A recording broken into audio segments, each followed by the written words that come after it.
அந்த காலத்தில் அண்ணாமலை ரெட்டியார்னு ஒருத்தர் இருந்தார். அவர் வெங்கனூர் அப்படிங்கிற கிராமத்தில் இருந்தார். அங்கேருந்து விருத்தாசலம் கோவிலுக்கு தவறாமல் போயிட்டு வந்துக்கிட்டு இருந்தார். இடையில வெள்ளாறு, அதில் ஒரு சமயம் வெள்ளம் வந்துட்டுது. இவரால் போக முடியல. அதோட விளைவு வெங்கனூர்லேயே ஒரு கோவில் கட்டணும் அப்படின்னு முடிவு பண்ணார், சிவாலயம். அந்த சமயத்தில் வடநாட்டில் பஞ்சம். அதனால் அங்கிருந்த பல சிற்பிகள் தென்னாட்டை நோக்கி வர ஆரம்பித்தாங்க. அவங்க வெங்கனூர் வழியாக வர்றது தெரிஞ்சதும் இவர் போய் பார்த்தார். இங்கே ஒரு கோவில் கட்டணும், அதுக்கு நீங்கள் உதவணும்னார். பஞ்ச காலத்தில் இப்படி ஒரு வாய்ப்பு கிடைச்சதில் அவங்களுக்கும் ரொம்ப மகிழ்ச்சி. உற்சாகத்தோடு ஒத்துக்கிட்டாங்க. ஆலய திருப்பணி ஆரம்பமாச்சு. அவங்களுக்கு வேண்டிய எல்லா வசதிகளையும் இவர் செஞ்சு கொடுத்தார். அவங்களுக்கு எந்த குறையும் இல்லாமல் பார்த்துக்கிட்டார். அது மட்டும் இல்லை, ஒவ்வொரு நாளும் அங்கே வருவார். உங்களுக்கு என்ன வேணும், எது வேணும்னு கேட்பார். ஏதாவது குறை இருந்தால் சொல்லுவாங்க, உடனே தீர்த்து வைப்பார். இவரும் கேட்பார், எந்த குறையாக இருந்தாலும் என்கிட்ட சொல்லுங்க அப்படின்னு சொல்லுவார். அதை தவிர இவராகவே கவனித்தும் அவங்களுக்கு என்னென்ன தேவைங்கிறத கண்டுபிடிச்சி அதையெல்லாம் கொடுத்துக்கிட்டு இருப்பார். என்ன தேவைன்னாலும் அதை நிறைவேற்றி வச்சுருவார். அந்த சிற்பிகளின் தலைவன் ஒருத்தன், அந்த ஆளுக்கு வெத்தலை பாக்கு போடுறது பழக்கம். இதை தெரிஞ்சுக்கிட்டு அதுக்காகவே ஒரு ஆளை ஏற்பாடு பண்ணார். வேணுங்கிறப்போலாம் நீ வெத்தலை சிவல் மடித்து கொடுக்க வேண்டியது உன் வேலை அப்படின்னு ஒருத்தனை ஏற்பாடு பண்ணிட்டார். இப்படியெல்லாம் செஞ்சதும் அவங்களுக்கும் ரொம்ப உற்சாகம். ரொம்ப பொறுப்பாக சிற்ப வேலைகளை செஞ்சுக்கிட்டு இருக்கிறாங்க. ஒரு நாள் என்னாச்சு தெரியுமா? அந்த சிற்பிகளின் தலைவன் ரொம்ப நுணுக்கமாக ஒரு வேலையை செஞ்சுக்கிட்டு இருக்கிறான். சாரம் போட்டு அது மேலே படுத்துக்கிட்டு அண்ணாந்து பார்த்து உச்சியில் நுணுக்கமான சிற்பங்களை உருவாக்கிக்கிட்டு இருக்கான். சிற்பியின் கவனம் செதறப்படாதுங்கிறதுனால இவர் மெதுவாக சத்தம் போடாமல் கிட்ட போய் நின்று அதை கவனிச்சிக்கிட்டு இருக்கிறார். அந்த சிற்பி வழக்கம் போல் வெத்தலை பாக்குக்காக இடது கையை கீழே நீட்டினான். அந்த சமயம் பார்த்து அவருக்கு தாம்பூலம் கொடுக்குறவன் அங்கே இல்லை, எங்கேயோ போயிருக்கிறான். அண்ணாமலை ரெட்டியார் என்ன பண்ணார் தெரியுமா? தனக்காக கொடுக்கப்பட்ட தாம்பூலத்தை வாங்கி சிற்பியின் கையில் கொடுக்குறார். அவன் வாங்கி போட்டுக்கிட்டான். இது என்ன இன்னைக்கு வெத்தலை சீவல் வேறு மாதிரி இருக்குது, வாசனை தாம்பூலமாக இருக்குது அப்படின்னு யோசனை பண்ணிவிட்டு கீழே திரும்பி பார்க்குறார். பார்த்தா ரெட்டியார் மறுபடியும் சிற்பி கை நீட்டும் பொழுது கொடுக்கறதுக்காக தாம்பூலத்தை மடித்து வாங்கி வச்சுக்கிட்டு தயாராக நிற்கிறார். சிற்பிக்கு அதிர்ச்சி. உடனே பொத்துன்னு கீழே குதிச்சான். ஐயா, என்ன இது நீங்களா அப்படின்னா. இவர் சொன்னார், நான் ஒன்றும் தப்பு பண்ணலையே, உன்னுடைய கை புண்ணியம் செஞ்ச கை, கோயில் கட்டுற கை, அந்த கைக்கு தாம்பூலம் கொடுக்கறதுல என்ன தப்பு அப்படின்னாராம். ஏற்கனவே பஞ்சத்தில் அடிபட்டு வந்த எங்களை நீங்கள் ஆதரித்ததே பெரிய விஷயம். இந்த செயல் என்னை ஒரு பெரிய கடனாளி ஆகிவிட்டுது. ஐயா, எங்களுக்கு உணவு உடை இதை மட்டும் நீங்கள் கொடுத்தா போதும், ஊதியம்னு எதுவும் வாங்க மாட்டோம் அப்படின்னு நானும். அந்த சிற்பி எவ்வளோ வற்புறுத்தியும் எதுவும் வாங்கிக்கலையாம். இந்த செய்தியை தமிழ் தாத்தா டாக்டர் ஊவேசா சொல்லியிருக்கிறார். அந்த காலத்தில் எப்படிப்பட்டவங்கள்லாம் வாழ்ந்துருக்கிறாங்க பாருங்கள். இந்த காலத்தில் ஒருத்தர் கோவில் கட்டினார், வேலை செய்கிற எல்லாருக்கும் சாப்பாடு போடுவார். சிற்ப வேலை செஞ்சுட்டு சாப்பிட வர்ற ஒவ்வொருத்தர் கையையும் அன்பாக பிடிச்சி முத்தம் கொடுத்து உள்ளே அனுப்புவார். அந்த கைகளுக்கு நீங்கள் கொடுக்குற மரியாதை அது அப்படின்னு கேட்டாங்க.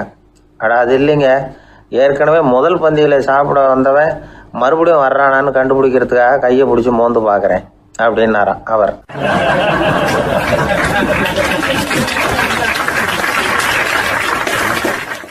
பிரம்மத்தை அறிந்தவன் பிரம்மமாகிறான் அப்படின்னு ஒரு பெரியவர் பேசினார் ஒரு கோவிலில்.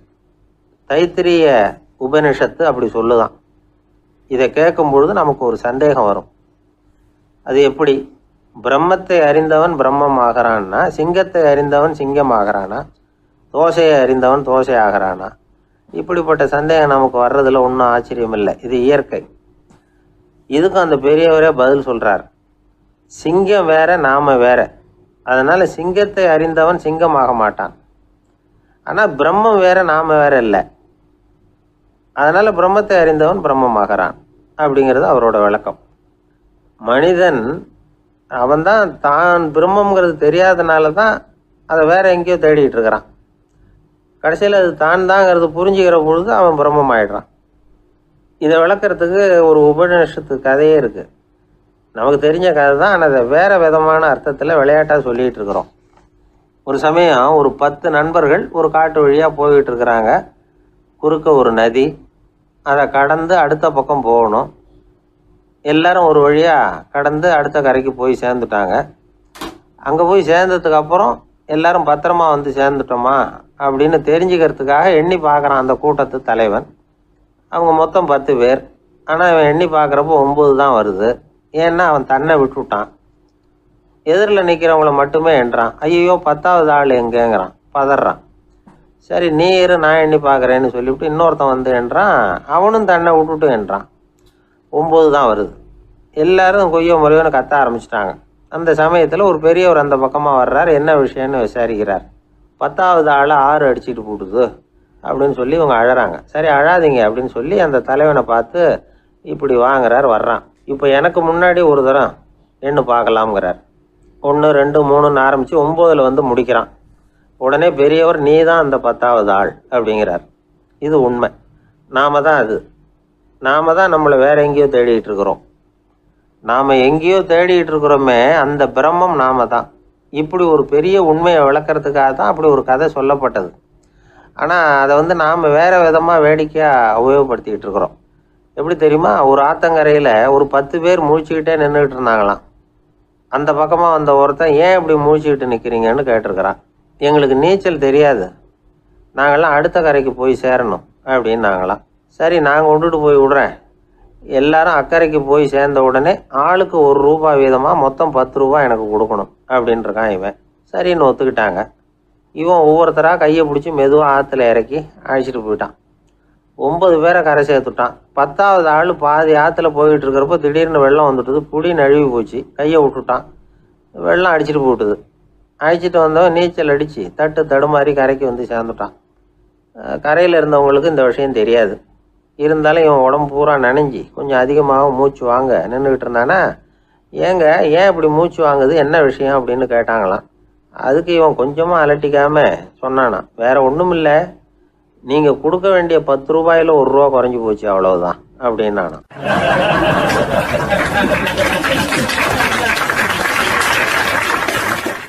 ஒரு ஆள் ராமகிருஷ்ணரை தேடி வந்தான். அவன் கையில் 1000 பொற்காசுகள் வச்சுருந்தான். அதை அவர்கிட்ட கொடுத்து இதை ஏற்றுக்கணும் அப்படின்னு ரொம்ப பணிவாக கேட்டுக்கிட்டான். அவர் பார்த்தார், இது எனக்கு தேவையில்லை, ஆனாலும் உன்னுடைய மனசை புண்படுத்துறதுக்கு நான் விரும்பலை, அதனால் நீ கொடுக்குறத வாங்கிக்கிறேன்னார். வாங்கிக்கிட்டார். அப்புறம் கேட்டார், இதை பாரு, இனிமேல் இதெல்லாம் என்னுடைய இது தானே அப்படின்னார்.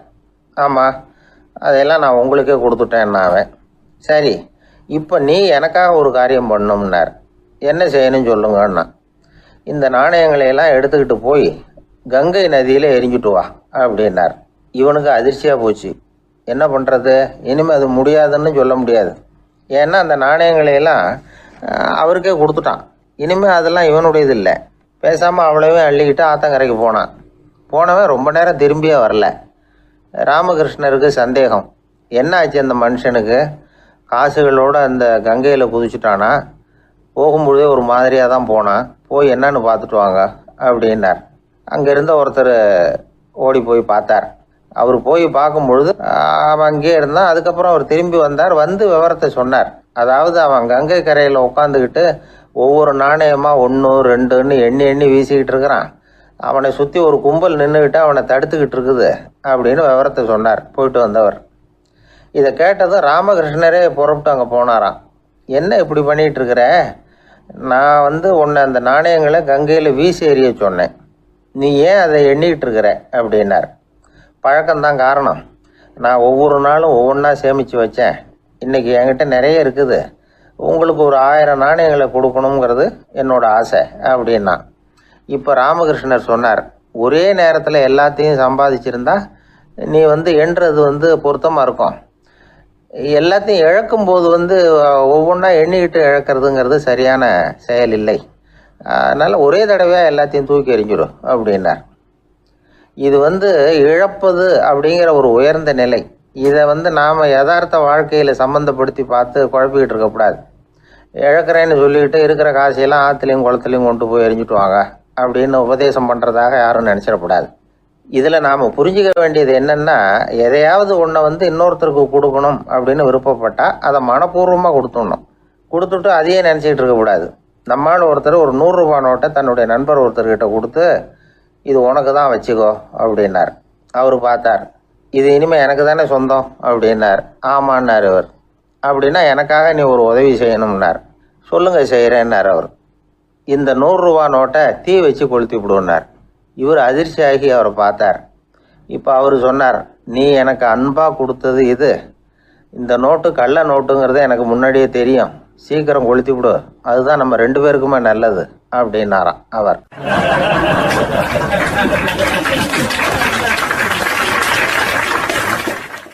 ஏங்க எங்கே போயிட்டு வரீங்க அப்படின்னு கேட்டேன். எனக்கு வேண்டப்பட்ட ஒருத்தரை பார்த்து. ஆஸ்பத்திரிக்குன்னார். எந்த ஆஸ்பத்திரிக்குன்னே? மாட்டு ஆஸ்பத்திரிக்குன்னார். என்ன விஷயம்னே? மாமனாருக்கு உடம்பு சரியில்லை, அதுதான் மாட்டு ஆஸ்பத்திரிக்கு போயிட்டு வரேன்னார். அட பாவி, அதுக்கு அந்த ஆஸ்பத்திரிக்கா போவாங்க அப்படின்னு ஆச்சரியமா. அட அது இல்லைப்பா, முதல்ல எங்கள் குடும்ப டாக்டர் தான் தேடிக்கிட்டு போனேன். அவர் அந்த நேரத்தில் அவர் வளர்க்குற நாய்க்குட்டிக்கு உடம்பு சரியில்லைன்னு சொல்லி அதை தூக்கிக்கிட்டு மாட்டு ஆஸ்பத்திரிக்கு போயிட்டாராம் சொன்னாங்க. அதனால் அங்கே போய் அவரை சந்தித்து விஷயத்தை சொல்லிவிட்டு வர்றேன்னார். அப்புறம் தான் எனக்கு கொஞ்சம் நிம்மதியாக இருந்தது. பொதுவாக நமக்கு தெரிஞ்ச வரையில் டாக்டர்கள் 2 வகை. நமக்கு வைத்தியம் பண்ணுற டாக்டர்கள் ஒரு வகை, நம்மக்கிட்ட இருக்கிற ஆடு மாடு கோழிக்கு வைத்தியம் பண்ணுற டாக்டர்கள் ஒரு வகை. இப்போ தான் எனக்கு தெரியும் இன்னொரு வகையான டாக்டர்களும் உண்டுங்கிறது. அது யாருன்னா பூச்சிகளுக்கு வைத்தியம் பண்ணுற டாக்டர்கள், அதாவது பூச்சி டாக்டர்கள். வெளிநாடுகளில் அப்படிலாம் கூட சில பேர் இருக்கிறாங்க. பிரிட்டனில் யார்க்ஷயர் வட்டாரத்தில் ராதர்ஹாம் அப்படின்னு ஒரு ஊர். அங்கே ஒரு விலங்கியல் மருத்துவர் பேர் டாக்டர் லான்ஸ் ஜெப்சன். அவர் ஆஸ்பத்திரி வாசலில் பார்த்தீங்கன்னா தினமும் நிறைய பேர் நின்றுக்கிட்டு இருப்பாங்க. கையில் கண்ணாடி குடுவை, தகர டப்பா இப்படி ஏதாவது இருக்கும். அதுக்குள்ளே ஏதாவது பூச்சிகள் இருக்கும். அதுக்கு வைத்தியம் பண்ணுறதுக்காக வந்தவங்க தான் அவங்க எல்லாம். சிலந்தி பூச்சி, பல்லி, தேளு, பாம்பு இப்படி ஏதாவது இருக்கும். பொழுதுபோக்காக சில பேர் நாய், பூனை, கிளி, மைனா, புறா இப்படி ஏதாவது வளர்க்குறாங்கல்ல, அது மாதிரி இப்போல்லாம் தேளு, பல்லி, பாம்பு, பூச்சி இதையெல்லாம் வளர்க்க ஆரம்பிச்சிட்டாங்களாம். இது ஒரு புது ஃபேஷன். இப்போ கூண்டுக்குள்ளே டப்பாக்குள்ளே போட்டு வளர்க்குறது, அதுக்கு ஏதாவது நோய் வந்துட்டுதுன்னா வைத்தியம் பண்ணுறதுக்கு டாக்டர்கிட்ட வந்துட வேண்டியது, இப்படி இந்த பழக்கம்லாம் நிறையா வந்துட்டுது. ரத்தம் உறிஞ்சிற அட்டைகள் கூட இவங்ககிட்ட வைத்தியத்துக்கு வருதான். சிலந்திகளில் செங்கால் சிலந்தின்னு ஒரு வகை. மத்திய அமெரிக்க காடுகளில் இது அதிகம். சிலந்திகள்லேயே ரொம்ப விலை உசந்தது இந்த ரகம்தான். கால்களில் சிவப்பு கோடுகள் இருக்கும். இந்த இனம் இப்போ குறைஞ்சிக்கிட்டே வர்றதுனால சர்வதேச விதிகளின்படி இவற்றின் ஏற்றுமதி இறக்குமதிக்கு தடை விதிக்கப்பட்டிருக்குது. அதனால் இதை வளர்க்குறவங்க வீட்டுக்குள்ளேயே இனவிருத்தி மூலமாக பெருக்கி விற்பனை பண்ணிட்டு வராங்களாம். அந்த வகை சிலந்திகள் தான் இப்போ வைத்தியத்துக்கு அதிகமாக வருதான். சரி, இதுக்கெல்லாம் எப்படி வைத்தியம் பண்ணுறாங்க? முதல்ல அதை குளிர்பதன பெட்டியின் வழுவழுப்பான சுவரில் விட்ட உடனே அதெல்லாம் மெதுவாக இறங்கி வரும். அப்போ அதன் நோயை கண்டுபிடிக்கிறது சுலபம். அப்புறம் அதுக்கு கிருமிகளை கொல்லக்கூடிய மருந்துகளையோ வலி நிவாரண மருந்துகளையோ கொடுப்பாங்க. கால் உடைஞ்ச சிலந்திகளுக்கு பசையை கொண்டு ஆப்ரேஷன் பண்ணுவாங்க. சில சிலந்திகளுக்கு உடைஞ்ச காலை எடுத்துட்டா புதிய கால் வளர்ந்துடும். சிலந்திகளை மனிதர்கள் கையில் எடுக்கிறப்போ அது பயந்து போய் கீழே குதிக்குது. அதனால் கால் உடஞ்சி விடுது, இல்லைன்னா வயிறு சேதமடையுது. அந்த நிலைமையில் வர்ற சிலந்திகளுக்கு மயக்க மருந்து கொடுத்து ஆப்ரேஷன்லாம் கூட பண்ணுறாங்களாம். பார்த்தீங்களா பூச்சிகளுக்கு வந்த வாழ்வே? நம்ம ஊர்லேயும் வீடுகளில் பூச்சிகள் வளர்க்குறது உண்டு. ஒருத்தர் வந்தார், எனக்கு 3000 கரப்பாம்பூச்சி அவசரமாக தேவைப்படுது, எங்கே கிடைக்கும்னு கேட்டார். கரப்பாம்பூச்சியா? அது என்னத்துக்குன்னு கேட்டோம். அது வேற ஒன்றும் இல்லை, நான் குடியிருக்கிற வாடகை வீட்டை காலி பண்ண போகிறேன். வீட்டு சொந்தக்காரர் என்ன சொல்கிறாருன்னா, இந்த வீட்டுக்கு நான் குடி வந்தப்போ எப்படி இருந்ததோ அதே நிலைமையில் விட்டுட்டு போகணும்னு வீட்டுக்காரர் சொல்லியிருக்கிறார், அதனால தான் கேட்டேன் அப்படின்னார்.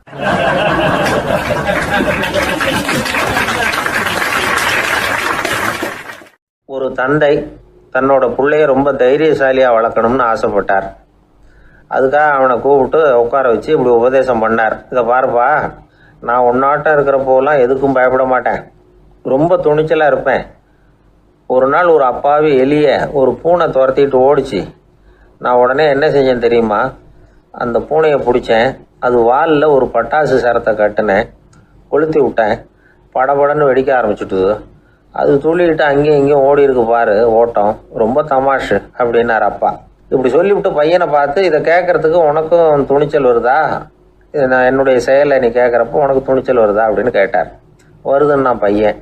எப்படின்னா அப்படிங்கிற விவரத்தையும் சொன்னான் அவன். அதாவது எலியை விரட்டினத்துக்காக பூனை வாலில் பட்டாசு கொளுத்துனீங்க நீங்கள், பூனையை விரட்டினத்துக்காக உங்கள் கழுத்தில் பட்டாசு சரத்தை மாட்டினா என்னென்னு தோணுது எனக்கு அப்படின்னு நான் பையனோட துணிச்சல் அப்பாவையே நடுங்க வச்சுட்டுது. அது சரி, ஒரு அப்பா பிள்ளைக்கு இப்படியா உபதேசம் பண்ணுறது? எல்லாருக்கிட்டையும் அன்பாக பழகிறது எப்படி அப்படின்னு சொல்லி கொடுக்கணும். பிஞ்சு உள்ளங்களில் நஞ்சை தூவலாமா? ஒரு நாள் விநாயகர் ஒரு பூனையோடு விளையாடிக்கிட்டு இருந்தாராம். அப்படி ஆசையாக விளையாடிக்கிட்டு இருந்தப்ப அவரோட கை நகம் தவறுதெல்லாம் பூனையோட முகத்தில் பட்டுட்டு தான். அது ஒரு சின்ன கீறலை உண்டாகி விட்டுது.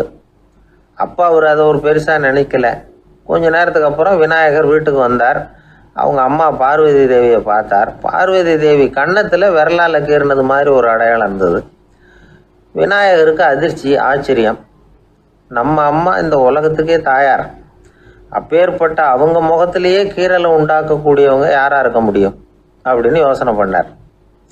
தாயே, உன்னுடைய கன்னத்தில் இந்த வடு எப்படிம்மா ஏற்பட்டதுன்னு கேட்டார். குழந்தாய், இது நீ செஞ்ச காரியம்தான்ப்பா. உன்னுடைய கை நகம் கீறினதுனால ஏற்பட்ட வடு தான் இது அப்படின்னாங்க அவங்க. விநாயகர் திடுக்கிட்டு போட்டார். எப்படிம்மா அது? நான் எந்த காலத்துலேயும் ஒன்று அப்படி கீறினதாக எனக்கு நினைவு இல்லையே அப்படின்னார். இன்னைக்கு காலையில் ஒரு பூனையை கீறினதை நீ மறந்துட்டியா அப்படின்னாங்க அந்த அம்மா. விநாயகர் திகைச்சு போய் நின்னார். பார்வதி தேவி சொன்னாங்க, இதை பாருப்பா, இந்த உலகத்தில் இருக்கக்கூடிய எல்லா உயிர்கள்லேயும் நான் இருக்கிறேன். நான் தான் இந்த உலகமாக ஆகியிருக்கிறேன். ஆகையினால நீ யாரை துன்புறுத்தினாலும் அது உண்மையிலேயே என்ன துன்புறுத்தினதாக தான் வந்து முடியும் அப்படின்னாங்க. விநாயகர் மனசுக்குள்ளே ஒரு வெளிச்சம் ஏற்பட்டு தான். அதுக்கப்புறம் அவர் யாரையுமே கல்யாணம் பண்ணிக்காததுக்கு அதுதான் காரணமாக. இந்த உலகத்தில் எல்லாரையும், இங்கே இருக்கிற எல்லாத்தையும் தாயின் வடிவமாக அவர் பார்க்க ஆரம்பிச்சிட்டாராம்.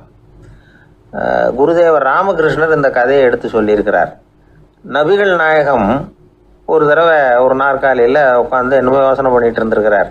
அப்போ அவரோட உடையில் ஒரு கீழ்ப்பகுதி தரையில் படிஞ்சு கிடந்திருக்குது. அங்கே விளையாடிக்கிட்டு இருந்த ஒரு பூனை அது மேலே வந்து படுத்து தூங்கி போச்சு. தொழுகை செய்ய வேண்டிய நேரம் வந்துட்டது. நபிகள் நாயகம் எழுந்திருக்க பார்த்தார். அப்போ தான் பூனை தன்னோட உடை மேலே படுத்து தூங்கிட்டு இருக்கிறது கண்ணில் படுது. பூனையோட தூக்கத்தை கலைக்க விரும்பல அவர். தன்னுடைய சகோதரியை கூப்பிட்டார். ஒரு கத்திரிக்கோல் எடுத்துகிட்டு வர சொன்னார். பூனை படுத்திருந்த உடைப்பகுதி மட்டும் இருக்குல்ல, அதை மட்டும் அதோட கத்திரிச்சு விட்டுட்டு அதுக்கப்புறம் அவர் எழுந்திரிச்சு தொழுகைக்கு போனாராம். அதாவது பிற உயிர்கள்கிட்ட எப்படி அன்பு காட்டணுங்கிறத பெரியவங்க எவ்வளவோ விதத்தில் நமக்கு எடுத்து காட்டியிருக்கிறாங்க. இருந்தாலும் எத்தனை பேர் மனசில் அதெல்லாம் உரைச்சிருக்குது? நாமளும் நம்ம ட்ரெஸ்ஸு மேலே ஒரு பூனை படுத்திருந்தா ஒரு கத்திரிக்கோலை தான் தேடுவோம், எடுத்துக்கிட்டு வர சொல்லுவோம். துணியை வெட்டுறதுக்கு பதிலாக இல்லை அதோட வாழை வெட்டினா என்ன அப்படின்னு தோணும். ஒரு ஆள் ரொம்ப பிரியமாக ஒரு பூனையை ஆற்றுல குளிப்பாட்டிக்கிட்டு இருந்தானா. எப்படி? அந்த பூனையை ஆற்று தண்ணியில் அமுக்கி அமுக்கி குளிப்பாட்டிக்கிட்டு இருக்கிறான். அந்த வழியாக போன பெரியவர் ஒருத்தர் இதை பார்த்தார். இதை பார்ப்பா, பூனையை அது மாதிரி ஆற்று தண்ணியில் அமுக்கி குளிப்பாட்டாத, மூச்சு திணறி செத்து போடும் அப்படின்னு அட்வைஸ் பண்ணார். நீ போய் அவன் வேலையை பார்த்துக்கிட்டு, எனக்கு எல்லாம் தெரியும்னா இவன். சரின்னு அவர் போயிட்டார். கொஞ்ச நேரம் கழித்து அவரே அந்த வழியாக திரும்பி வந்துக்கிட்டு இருந்தார். ஆற்றுல பூனையை குளிப்பாட்டிக்கிட்டு இருந்தவன் அழுதுகிட்டு உட்காந்துருக்கிறான். பக்கத்தில் அந்த பூனை செத்து கிடக்குது. இதை பார்த்தார் பெரியவர். நான் தான் அப்போவே சொன்னேனே அந்த பூனையை ஆற்றுல நினைக்காதேன்னு, அதை கேட்டிருந்தா அப்படி ஆயிருக்குமா அப்படின்னார். அந்த ஆள் கோபமாக இவரை முறைச்சி பார்த்தான். அட போய்யா, இந்த பூனை ஆற்றுல குளித்ததுனால ஒன்றும் செத்து போகல, குளித்ததுக்கு அப்புறம் அதோட உடம்பு ஈரமாக இருக்குதுன்னு அதை புழிஞ்சேன், அதனால தான் இப்படி ஆயிட்டுது அப்படின்னு நானா.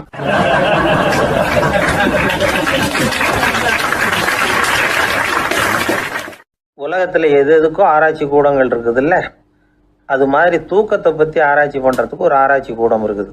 அப்படி ஆராய்ச்சி பண்ணணும்னா அதுக்கு மூழ்கிக்கிட்டு இருக்கணும்ல. அதனால தான் அந்த ஆராய்ச்சி கூடம் இங்கே இல்லை. அமெரிக்காவில் பாஸ்டன் பல்கலைக்கழக மருத்துவமனையில் அது இருக்குது. அங்கே தூக்கத்தை பற்றி பலவிதமான ஆராய்ச்சிகள் பண்ணிகிட்டு இருக்கிறாங்க. அந்த ஆராய்ச்சி கூடத்தில் இயக்குனராக இருக்கிற ஒரு நிபுணர் அவர் என்ன சொல்கிறார் தெரியுமா? உங்களுக்கு தூக்கம் வரலையா, நீங்கள் நல்லா தூங்குறதுக்கு தாராளமாக சில யோசனைகளை என்னால் சொல்ல முடியும் அப்படிங்கிறார். யோசனை தானே, காசா பணமாக கேட்டு வச்சுக்கலாமே. உணவு, மனநிலை, தூங்கும் இடத்தோட சூழ்நிலை, படுக்கைக்கு செல்கிறப்போ உள்ள பழக்க வழக்கங்கள், இது காரணமாக ஒருத்தருக்கு தூக்கம் வராமல் போகலாம். தூக்கம் வராததுக்கு இதுதான் காரணம்னா அதையெல்லாம் சுலபமாக கட்டுப்படுத்தலாங்கிறார் அவர். தூக்கத்தை வரவழைக்கக்கூடிய ஒரு நல்ல மருந்து உடற்பயிற்சி. ஆனால் ஒன்று, படுக்க போகிற நேரத்தில் இது மாதிரி உடற்பயிற்சிகள் எல்லாம் செய்யக்கூடாது. கொஞ்சம் முன்னாடி பகல்லையே இந்த பயிற்சிகளை செய்கிறது நல்லது. தூக்கம் வராமல் அவதிப்படுறவங்க பிற்பகல் நேரங்களில் காஃபி, டீ இது மாதிரி பானங்களை சாப்பிடக்கூடாது. மது அருந்துறது கூட தூக்கத்தை பாதிக்கும். வெது வெதுப்பான நீரில் குளிக்கிறது, தியானத்தில் ஈடுபடுறது, ஓய்வாக இருக்கிறது, படுக்கிறது, அதாவது படுக்கிறதுக்கு முன்னாடி ஒரு கோவலை பால் சாப்பிட்றது, இதெல்லாம் தூக்கத்தை வரவழைக்கிறது ரொம்ப உதவியாக இருக்கும். இன்னொரு விஷயம் என்னென்னா, தூங்கி ஆகணுமேங்கிற கவலை வேண்டியதில்லை. அப்படி நினச்சி கவலைப்படுறதை விட்டுடணும். தூக்கம் வரலையா, உடனே படுக்கையை விட்டு எழுந்திரிக்க வேண்டியது. வெளியில் வாங்க, வேறு ஏதாவது வேலையில் ஈடுபடுங்க, கொஞ்சம் நேரம் உலாவுங்க, அல்லது ஏதாவது ஒரு புஸ்தகத்தை எடுத்து படிங்க. களைப்பு ஏற்பட்டால் மறுபடியும் படுக்கைக்கு போங்க, தூக்கம் தானாக வந்துடும். ஒரு விஷயத்தை மட்டும் நல்லா ஞாபகத்தில் வச்சுக்கணும். படுக்கைக்கு போகிறப்போ உங்கள் மற்ற எல்லா பிரச்சனைகளையும் மறந்துடணும். அது எப்படி சார் முடியும், அந்த நேரம் தானே எல்லா பிரச்சனையும் வரிசையாக ஞாபகத்துக்கு வருது அப்படின்னு நாம் நினைக்கலாம். ஆனால் பழக்கத்தில் அதை நாம் மாற்றிக்க முடியும். கொஞ்சம் முயற்சி பண்ணணும், அவ்வளோதான். இது எல்லாமே ஆராய்ச்சி பண்ணி பார்த்துட்டு அந்த நிபுணர் சொல்கிற கருத்து தான். இன்னொரு விஷயமும் அவர் சொல்கிறார்.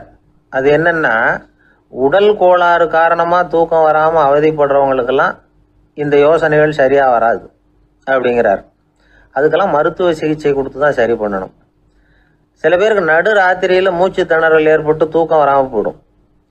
ஊரெல்லாம் தூங்குறப்ப தான் மட்டும் தூங்காமல் மூழ்கிட்டு இருக்கிறது, ஊரெல்லாம் மூழ்கிட்டு இருக்கிறப்போ தான் மட்டும் தூங்குறது, இது மாதிரி கோளாறுகளால் சில பேர் பாதிக்கப்படலாம். காலு தசை முறுக்கிக்கிறதுனால சில பேருக்கு அடிக்கடி விழிப்பு வரலாம். மன அழற்சி காரணமாக சில பேருக்கு தூக்கம் வராது. இது மாதிரி கோளாறுகளுக்கெல்லாம் அதுக்கு தகுந்த மாதிரி சிகிச்சை கொடுத்து தான் சரி பண்ண வேண்டியிருக்கும். எந்த கோளாறும் இல்லாமல் தூக்கம் வரலைன்னா ஆரம்பத்தில் சொன்ன முறைகளை கடைபிடிச்சு பார்க்கலாம். தூக்கம் வந்ததுன்னா யோசனை சொன்ன அந்த நிபுணருக்கு நன்றி சொல்லலாம். ஒருத்தர், ஏன் சார் பஸ்ஸில் தூங்குறது கெட்ட பழக்கமானு கேட்டார். இல்லையே, நான் கூட பஸ்ஸில் போகிறப்ப தூங்கிட்டு தானே போவேன் அப்படின்னார் இன்னொருத்தர். அப்புறம் ஏன் என்ன டிரைவர் வேலை வேணாம்னு வீட்டுக்கு அனுப்பி வச்சுட்டாங்க அப்படின்னாராம் அவர்.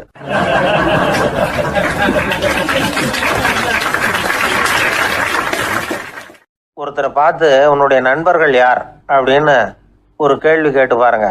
கொஞ்சம் யோசிச்சு பதில் சொல்லுவாங்க. அவங்ககிட்டயே உன்னுடைய எதிரிகள் யார் அப்படின்னு கேளுங்க, கடகடன்னு ஒப்பிச்சிருவாங்க.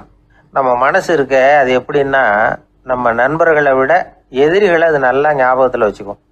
இது ஒரு ஆச்சரியமான உண்மை. உங்களால் நண்பர்களை மறந்துட முடியும், ஆனால் எதிரிகளை மறந்துட முடியாது. இது ஒரு வேடிக்கையான நிலைமை தான். அழகான தருணங்களை நாம் ஏன் மறந்துடுறோம்? இது இயற்கை. ஏன்னா நம்ம மனசு மலர்களை கவனிக்கிறதில்ல, அதில் இருக்கிற முள்ளை தான் கவனிக்குது. தன்னை காயப்படுத்துகிற எதையும் அது உடனே கண்டுகொள்ளுது. ஒரு தெளிந்த சிந்தனை உடைய மனசு மிக அழகாக உள்ள எல்லாத்தையும் கவனிக்கும். அது நன்றியுடன் உணரக்கூடிய எல்லாத்தையும் பார்த்து குறிச்சிக்கும். இப்படிப்பட்டவங்க வாழ்க்கை இயல்பாகவே நல்லா அமையும். அது ரொம்ப அபூர்வம். மனசில் உள்ள ஒரு சிறிய அமைப்பை மாற்றுவதை பொறுத்து தான் இந்த விஷயம் அப்படிங்கிறார் ஓஷோ.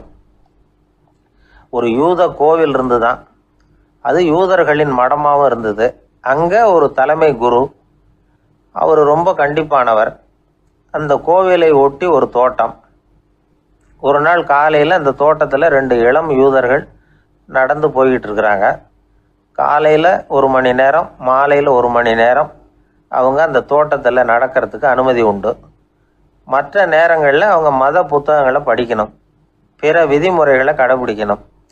அந்த 2 பேருமே தொடர்ந்து புகைப்பிடிக்கிற பழக்கம் உள்ளவங்க. ஆனால் கோவில் மடத்தில் இருக்கிறப்போ அவங்க புகைப்பிடிக்க முடியாது, அது கடுமையான குற்றம். சரி, நாம் தோட்டத்தில் இருக்கிறப்போவாவது புகைப்பிடிக்கலாமா அப்படின்னு ஒரு ஆசை அவங்க 2 பேருக்குமே. இருந்தாலும் பயம். இப்படி கேட்டால் மதகுரு என்ன சொல்லுவாரோ அல்லது என்ன செய்வாரோங்கிற பயம். இப்படியே கொஞ்ச நாள் ஆச்சு. ஒரு நாள் அந்த 2 பேரில் ஒருத்தன் ரொம்ப கலங்கி போய் அந்த கோவிலிருந்து வெளியில் வந்துக்கிட்டு இருந்தான்.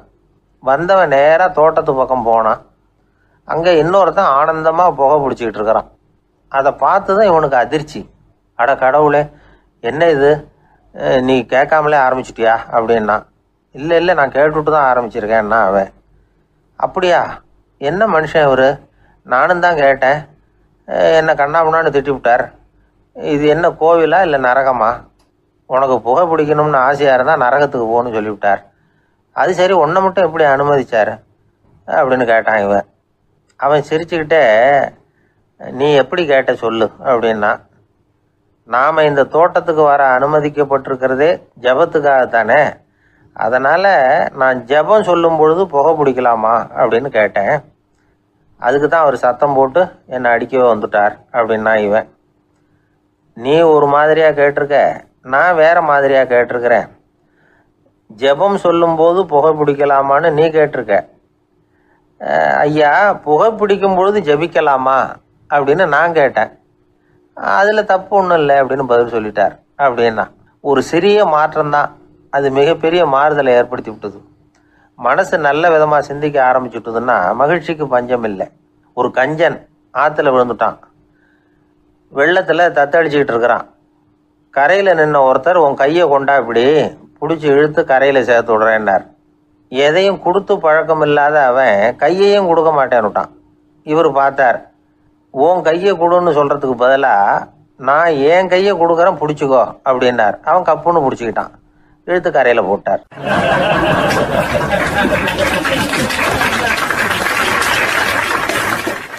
ஆயிரத்தி 1816 செப்டம்பர் மாதம் 11 பிரான்ஸ் தேசத்தில் உள்ள ஒரு மருத்துவமனை.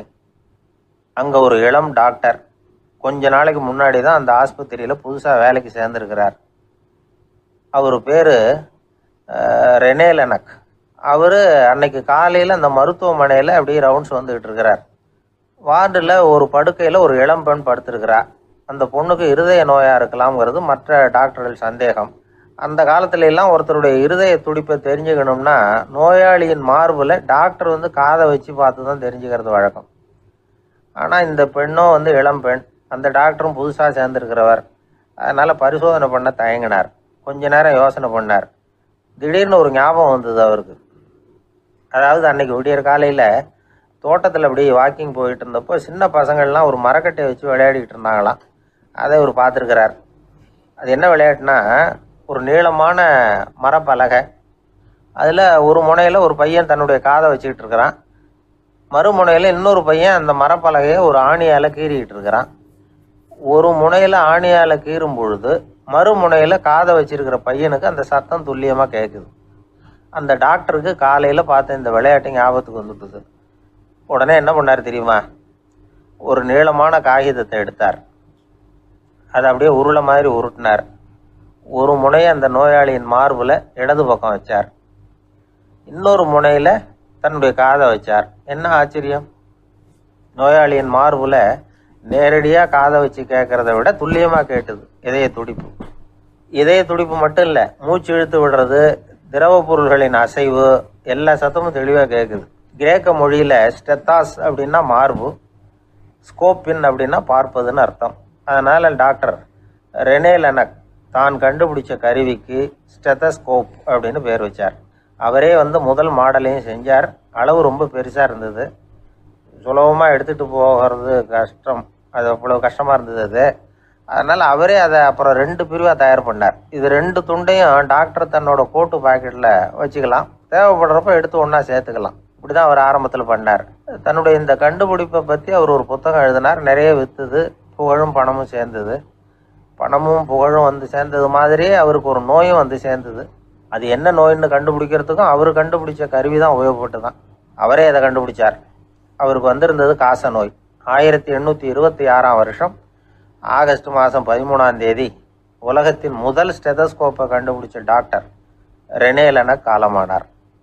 அவர் சாகிறதுக்கு முன்னாடி மரத்தால் செஞ்சு வச்சுருந்த ஸ்டெதஸ்கோப்பை தனக்கு வேண்டியப்பட்ட ஒரு டாக்டர்கிட்ட கொடுத்து, என்னுடைய சொத்துக்கள்லேயே ரொம்ப வசந்தது அப்படின்னு சொன்னாராம். அதுக்கப்புறம் 3 வெள்ளைக்காரங்க சேர்ந்து இந்த கருவியில் சில மாற்றங்களை பண்ணாங்க. ஆனால் 1829 லண்டனில் டாக்டர் நிக்கோலஸுங்கிறவர் ஒரு காதால் இதய துடிப்பை கேட்குறத விட டாக்டர் 2 காதாலையும் கேட்கறது தான் சரியாக இருக்கும் அப்படின்னு ஒரு கருத்தை வெளியிட்டார். அதுக்கப்புறம் ரொம்ப காலம் கழித்து 1852 ஜார்ஜ் காமான் அப்படிங்கிறவர் ரப்பர் டியூப்களை உபயோகப்படுத்தி 2 காதாலையும் கேட்குற மாதிரி ஒரு புதிய வடிவத்தை அதுக்கு கொடுத்தார். அதுக்கு பிறகு அது படிப்படியாக எவ்வளவோ மாற்றங்கள் இருந்தாலும் ஆரம்பத்தில் டாக்டர் ரெனே லெனக் உருவாக்கின அடிப்படை மாடலை யாரும் மாற்றி அமைக்கலைங்கிறது தான் முக்கியமான விஷயம். நமக்கு தெரிஞ்ச ஒரு ஆஸ்பத்திரி, அதில் ஒரு நோயாளி, காலை நேரத்தில் நர்ஸு அந்த பக்கமாக போயிட்டு இருந்தாங்க. அதை பார்த்துட்டு ஒரு நர்ஸுன்னு கத்துறார். நர்ஸு அவசரமாக ஓடி என்ன விஷயம்னு கேட்டாங்க. சிஸ்டர், இங்கே பாருங்கள், உங்கள் டாக்டரை என் நெஞ்சில் ஒரு காதை வச்சு கேட்டுக்கிட்டு இருக்கிறார் அப்படின்னார் நோயாளி. சிஸ்டர் பதட்டப்படாமல், அதனால் என்ன, இந்த டாக்டர் பழமையான விஷயங்களில் ரொம்ப நம்பிக்கை உள்ளவர், அதனால் ஸ்டெதாஸ்கோப்பை உபயோகப்படுத்தாமல் காதை வச்சு கேட்குறார், அது ஒன்றும் தப்பு இல்லை அப்படின்னாங்களாம். ஐயோ, அதுக்காக இல்லை சிஸ்டர், இவர் என் நெஞ்சு மேலே தலையை வச்சது நேற்று ராத்திரி 9 மணி, இப்போ விடிஞ்சு போச்சு, இன்னமும் தலையை எடுக்கவே இல்லை, அதுக்காக தான் சந்தேகப்பட்டு உங்களை கூப்பிடுறேன் அப்படின்னாராம்.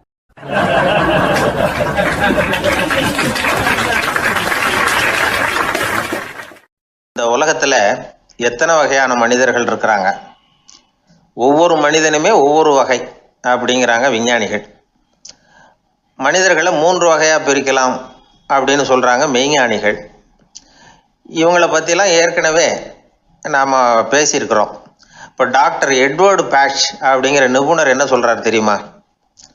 மனிதர்களை 7 வகையாக பிரிக்கலாம்ங்கிறார். மனிதர்களின் மனநிலை அடிப்படையில் அவங்கள 7 விதமாக வகைப்படுத்துகிறார் அவர். சரி, அது என்ன 7 வகை? முதல் வகை என்னன்னா, பயந்த குணம் உள்ளவங்க. சார் ரொம்ப பயந்த சுபாவம், வீட்டில் கூட வாயே திறக்க மாட்டார், சாப்பிட போகிறப்ப மட்டும்தான் கொஞ்சம் வாயை திறப்பார், அப்புறம் மூடிக்குவார் அப்படின்னு சில பேரை பற்றி நாம் பேசிக்கிறது உண்டு. இவங்கெல்லாம் இந்த வகை, அதாவது பயந்த குணம் உள்ளவர்கள் அப்படிங்கிற முதல் வகை. சரி, 2வது வகை என்னன்னா, சஞ்சலப்படுகிறவர்கள், எதுக்கு எடுத்தாலும் கலக்கம், குழப்பம், இப்படியே காலம் தள்ளிட்டு இருப்பாங்க. பல பேர் பார்த்துருப்பீங்க, அவங்கெல்லாம் இந்த வகை. 3வது வகை என்னன்னா, யதார்த்த உலகை மறந்து கற்பனை உலகத்திலேயே மிதக்கிறவங்க. இளைஞர்கள், கவிஞர்கள், இப்படி பல பேர் இருக்கிறாங்க. எப்போ பார்த்தாலும் கற்பனை உலகத்திலேயே மிதந்துக்கிட்டு இருப்பாங்க. கிட்டத்தில் போய் என்னங்க ஒரு மாதிரியாக இருக்கிறீங்க அப்படின்னு கேட்டு பாருங்கள், அவங்களெல்லாம் ஏதோ ஒரு அற்ப புழுவை பார்க்குறது மாதிரி அவங்கள பார்ப்பாங்க. அதுவும் அந்த வானத்து நிலாவை பாருங்கள், அது என்னை வா வான்னு கூப்பிடுது, எனக்கு சீக்கிரத்தில் ஒரு நாள் சிறகுகள் முளைக்கும், சிறகடித்து வானத்தில் பறந்து போவேன், அந்த செல்ல நிலாவை கொஞ்சிவிட்டு வருவேன், இப்படிலாம் பேசிக்கிட்டு இருப்பாங்க. கொஞ்சிறது அப்புறம் இருக்கட்டும், இப்போ கஞ்சிக்கு வழியே பாருப்பா அப்படின்னா அதை காதில் வாங்க மாட்டாங்க. நாம் ஏதோ இந்த உலகத்தை அனுபவிக்க தெரியாதவர்கள் மாதிரி நம்மளை அவங்க கவனிப்பாங்க. இப்படி ஒரு ரகம். 4வது வகை மனிதர்கள் எப்படின்னா, இவங்க தனிமை உணர்வு மிக்கவர்கள். இவங்க மற்றவங்களோட இயல்பாக நெருங்கி பழகிறதில்ல, தான் உண்டு தன்னுடைய வேலை உண்டுன்னு இருந்துட்டு போகிறவங்க. அடுத்த வீட்டில் இருக்கிறவர் யார் அப்படின்னு கேட்டால் கூட அடுத்த வீடுன்னு ஒன்று இருக்கா அப்படிங்கிறது மாதிரி நம்ம முகத்தை பார்ப்பாங்க. அவங்ககிட்ட மேற்கொண்டு நாம் என்னத்தை பேச முடியும்? இப்படி ஒரு வகை. 5வது வகை மனிதர்கள் எப்படின்னா, இவங்க மற்றவங்க செல்வாக்குக்கு உட்பட மறுப்பவர்கள். அடுத்தவங்களோட செல்வாக்குக்கு இவங்க ஆட்படுறதில்ல. நான் யார் தெரியுமான்னு கேட்டால் அதை தெரிஞ்சுட்டு எனக்கு என்ன ஆக போகுதும்பாங்க. இவங்கெல்லாம் அந்த ரகம். 6வது வகை மனிதர்கள் எப்பவும் எதுலேயும் பற்று இல்லாமல் இருக்கிறவங்க. இது ஒரு துறவு மனப்பான்மை. இயல்பாகவே சில பேர் இப்படி உண்டு, அவங்களுக்கு எதுலேயும் ஒரு ஈடுபாடு இருக்காது. அப்படிப்பட்டவங்கெல்லாம் 6வது வகை. 7வது வகை மனிதர்கள் மற்றவங்க கவலையை தன்னுடையதாக ஆக்கிக்கிட்டு கவலைப்படுறவங்க. இவங்கெல்லாம் மகாத்மாக்கள். தாம் வேறு அடுத்தவங்க வேறு அப்படிங்கிற எண்ணம் இவங்களுக்கு வர்றதில்லை. அதனால் அடுத்தவங்களுக்கு ஒரு துன்பம் வந்ததுன்னா இவங்களால சும்மா இருக்க முடியறதில்லை. ஆகக்கூடி இப்படி 7 விதமான மனிதர்களை அடையாளம் காட்டுறார் அந்த நிபுணர். இதில் நாம் எந்த வகையில் வர்றோம் அப்படிங்கிறத நாம் தான் அடையாளம் கண்டுபிடிக்கணும். எனக்கு தெரிஞ்ச ஒரு மனிதர் உண்டு. அவர் ஒரு வித்தியாசமான வகை. எதையும் நடைமுறை சாத்தியமாக சிந்திக்கிறவர். எப்பவும் அடுத்தவங்களும் நல்லா இருக்கணும், நாமும் நல்லா இருக்கணும் அப்படின்னு ஆசைப்படுறவர். அவருக்கு ஒரு சமயம் திடீர்னு உடம்பு சுகம் இல்லாமல் போயிட்டுது. டாக்டர்கிட்ட போனார், பணம் கொடுத்தார், வைத்தியம் பார்த்துக்கிட்டார். அவர் எழுதி கொடுத்த மருந்து சீட்டை வாங்கினார். ஒரு மருந்து கடைக்கு போனார், பணம் கொடுத்தார், மருந்து வாங்கினார். அதை எடுத்துகிட்டு வீட்டுக்கு வந்தார். அதுக்கப்புறம் அந்த மருந்து அவர் சாப்பிட்ணும்ல, சாப்பிடவே இல்லை, அப்படியே சும்மா வச்சுட்டார். அவரை பார்த்து கேட்டேன், ஏன் சார் இப்படி பண்ணுறீங்க, வீண் செலவு தானே இது, நீங்கள் ஏன் டாக்டர்கிட்ட போய் பணம் செலவு பண்ணினீங்கன்னு கேட்டேன். அவர் சொன்னார், டாக்டர் வாழணும் இல்லையா, அதனால தான் அப்படின்னார். சரி, அப்புறம் ஏன் மருந்து வாங்கினீங்க அப்படின்னு கேட்டேன். மருந்து கடைக்காரர் வாழணும் இல்லையா, அதனால தான் அப்படின்னார். சரி, அப்புறம் ஏன் வாங்கின மருந்து சாப்பிடாம வச்சுட்டீங்க அப்படின்னதுக்கு, நான் வாழணும் இல்லையா அதனால தான் அப்படின்னார். இவர் வாழ்க்கையை புரிஞ்சுக்கிட்டவர். இப்படி வாழ்க்கையை புரிந்து கொண்டு வாழ தெரிஞ்சுக்கணும். எந்த வகை மனிதர் நாம் அப்படிங்கிறத புரிஞ்சுக்கிட்டு வாழ்ந்தோம்னா வாழ்க்கையில் வெற்றி நிச்சயம்.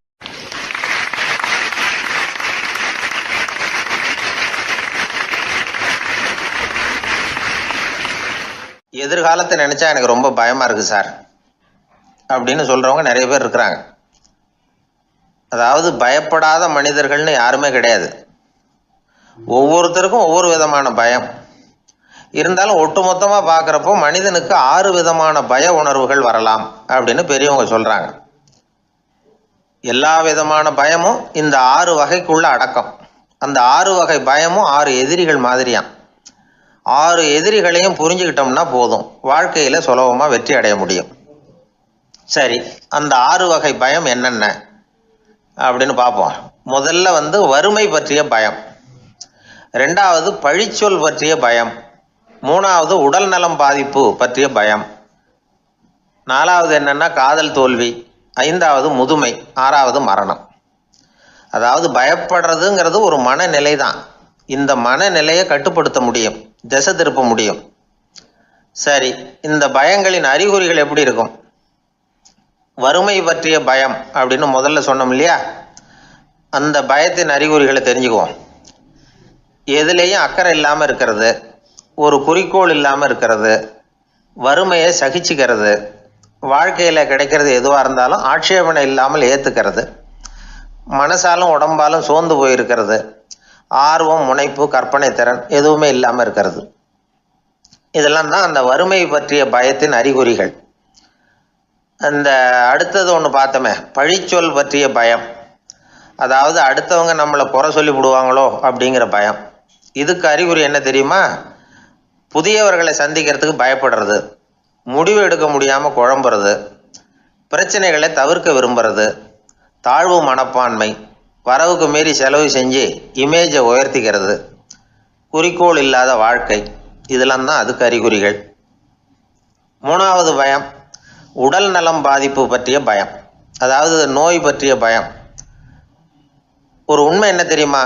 டாக்டரை சந்திக்கிற மனிதர்களில் 75% பேர் தங்களுக்கு நோய் வந்துட்டுதுங்கிற கற்பனையில் இருக்கிறவங்களாம்.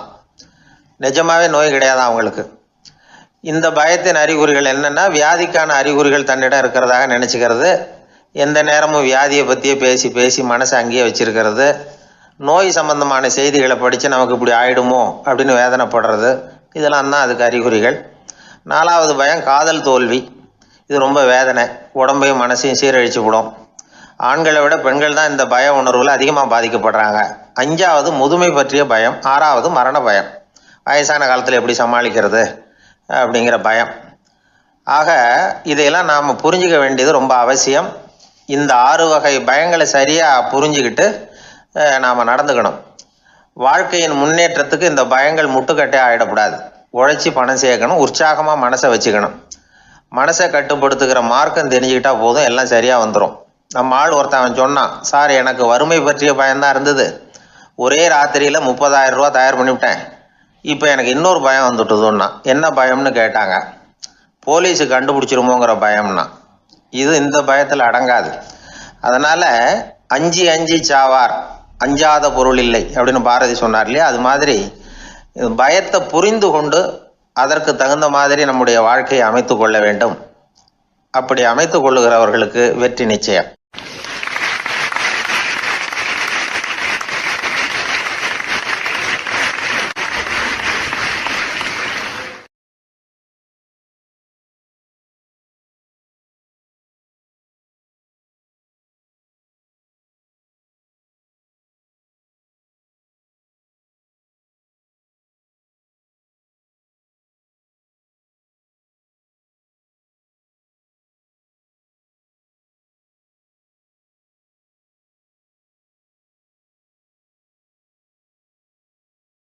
ஆர்வமா பார்த்தேன்.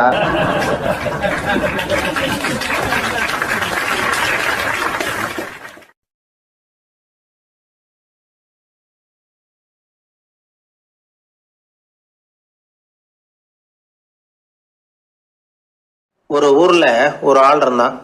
அவனுக்கும் அவன் மனைவிக்கும் சண்டை. இவன் கோவிச்சுக்கிட்டு வீட்டை விட்டு வெளியில வந்துட்டான். நேரா தன்னுடைய நண்பன் ஒருத்தனை தேடிட்டு போனான். அந்த நண்பன் எப்படின்னா, எதுக்கும் அசர மாட்டான், எப்பவும் மகிழ்ச்சியா இருப்பான். அவன்கிட்ட போய் இவன் யோசனை கேட்டான். அது சரி, நீ எப்படி எப்பவும் மகிழ்ச்சியா இருக்கிற, என்னால் அப்படி இருக்க முடியலையே அப்படின்னு கேட்டான். என்ன நடந்தது சொல்லுன்னா அவன். வீட்டில் எனக்கும் என் மனைவிக்கும் தகராறு, நிம்மதி இல்லை. அதுதான் இங்கே வந்தேன், உங்ககிட்ட யோசனை கேட்கலாமேன்னு அப்படின்னு விவரத்தை சொன்னான். அதை கேட்டுவிட்டு அதுக்கப்புறமா இவன் சொன்னான், இந்த பாருப்பா, இது ஒன்றும் பெரிய விஷயம் இல்லை. எனக்கு 2 மனைவிகள், 2 வீடு. ஒரு வீட்டில் சண்டை வந்துட்டுதுன்னா நேராக இன்னொரு வீட்டுக்கு வந்துடுவேன். இங்கே சண்டை வந்துட்டுதுன்னா நேராக அங்கே போயிடுவேன். 2 குடும்பம் இருக்கிறதுனால இப்படி ஒரு வசதி. இதுதான் என்னுடைய மகிழ்ச்சியின் ரகசியம் அப்படின்னு நானா. ஓ அப்படியா விஷயம், இப்போ புரிஞ்சுக்கிட்டேன், உன்னுடைய யோசனைக்கு ரொம்ப நன்றி அப்படின்னு சொல்லிவிட்டு அவன் திரும்பி வந்துட்டான். அங்கே எங்கே தேடினான். ஒரு வாரத்துக்குள்ளே இன்னொரு பொண்ணை தேடி கண்டுபிடிச்சி கல்யாணம் பண்ணிட்டான். இப்போ இவனுக்கும் 2 வீடு ஆகிட்டுது. அதுக்கப்புறம் என்னாச்சு தெரியுமா, இவன் 2வதாக கல்யாணம் பண்ணிக்கிட்டு வந்தானே, இந்த செய்தி முதல் மனைவிக்கு தெரிஞ்சு போச்சு. போனான், அது கழுத்தை பிடிச்சி வெளில தள்ளி விட்டு கதவை சாத்தி விட்டுது. இனிமேல் இந்த பக்கம் வராத, எனக்கு தெரியாமல் எப்படி நீ இன்னொரு கல்யாணம் பண்ண அப்படின்னு சொல்லி அடித்து விரட்டி விட்டுது. இவன் அதனால் என்ன பரவாயில்லன்னு 2வது மனைவி வீட்டுக்கு போனான். அங்கே பார்த்து, நீ எனக்கு கல்யாணம் பண்ணுறதுக்கு முன்னாடி ஏற்கனவே உனக்கு கல்யாணம் ஆச்சுங்கிற விஷயத்த ஏன் என்கிட்ட சொல்லலை அப்படின்னு சொல்லி அதுவும் கழுத்தை பிடிச்சி வெளில தள்ளி விட்டுது. இவன் வீதிக்கு வந்துட்டான். இங்கேயும் போக முடியல, அங்கேயும் போக முடியல. என்ன இது, அவன் சொல்லி கொடுத்த யோசனை ஒன்றும் சரியாக வரலையே அப்படின்னு யோசனை பண்ணிக்கிட்டே நடந்தான். வழியில் ஒரு பாழடைஞ்ச மண்டபம். சரி, இன்னைக்கு ராத்திரி இங்கேயே படுத்துருவோம், வேற எங்கேயும் போய் படுத்து தூங்க முடியாது. அதான் 2 பேரும் விரட்டி விட்டாங்களே, என்ன பண்ணுறது அப்படின்னு சொல்லி அந்த மண்டபத்தில் போய் ஒரு தூணில் ஓரமாக சாஞ்சி உக்காந்தான். அப்போ எதுத்தாப்புல இன்னொரு தூண் ஓரமாக யாரோ அசைகிறது மாதிரி தெரிஞ்சுது, லேசான இருட்டில். யாரப்பா அது அப்படின்னு கிட்ட போய் பார்க்குறான். அப்புறம் தான் தெரியுது, அவன் யார் தெரியுமா, இவனுக்கு யோசனை சொன்னான்ல 2 கல்யாணம் பண்ணிக்கணும்னு சொல்லி, அவன் அங்கே படுத்து கிடக்குறான். டேய் நீ எப்படிறான் இங்கே வந்த அப்படின்னா, 2 வீட்லேயும் சண்டை வந்துட்டுது, அதுதான் இங்கே வந்தேன், படுத்து தூங்கலாமேன்னு அப்படின்னா. 2 வீடு இருக்கிறது சௌரியம்னு என்கிட்ட சொன்னியப்பா அப்படின்னா இவன். நான் அப்படி சொன்னதுக்கு ஒரு காரணம் உண்டுன்னா அவன். என்னடா காரணம்னு கேட்டான். அது வேற ஒன்றும் இல்லை, தினமும் ராத்திரி இல்லை இந்த மண்டபத்தில் தனியாக படுக்கிறதுக்கு எனக்கு பயமாக இருந்தது, எனக்கு ஒரு துணை தேவைப்பட்டது, அதுக்காக தான் உங்ககிட்ட அப்படி ஒரு யோசனை சொன்னேன். இப்போ நீ வந்ததுனால எனக்கு துணை கிடச்சிட்டுது. இப்போ நம்ம 2 பேரும் துணையாக இங்கே படுத்துக்கலாம், நீ அந்த தூணில் சாஞ்சிக்கோ, நான் இந்த தூணில் சாஞ்சிக்கிறேன் அப்படின்னு சொல்லி படுத்து தூங்க ஆரம்பிச்சிட்டானோ. அதாவது நம்ம வாழ்க்கையில் முடிவுகள் எடுக்கிற விஷயத்தில் இந்த ஆள் மாதிரி தான் பல பேர் நடந்துக்கிறோம் அப்படிங்கிறார். அதாவது உலக புகழ்பெற்ற மனோதத்துவ மேதை ஸ்காட் பெக் அப்படிங்கிறவர். அதாவது வீட்டுக்கு தேவையான பொருள்கள் வாங்குறதுலேருந்து கல்யாணம் பண்ணுறது, வீடு கட்டுறது வரைக்கும் அடுத்தவங்க பேச்சை கேட்டு வீணா போகிறவங்க தான் அதிகம். அறிவுரை கேட்கறதுல தப்பு இல்லை, ஆனால் அதுக்கப்புறம் அதை பற்றி சரியாக சிந்திச்சு பார்க்கறது இல்லை, அதுதான் தப்பு. சில பேர் அறிவுரை சொல்கிறதுலேயே ரொம்ப தெளிவாக இருப்பாங்க. ஏன் சார் 2 சம்சாரத்தோட குடும்பம் நடத்துறது ரொம்ப கஷ்டமானு கேட்டாராம் ஒருத்தர். அது எனக்கு தெரியாதுங்க அப்படின்னாராம் அவர். ஏன்னு கேட்டிருக்கார். ஏன்னா எனக்கு 3 சம்சாரம் அப்படின்னாராம் அவர்.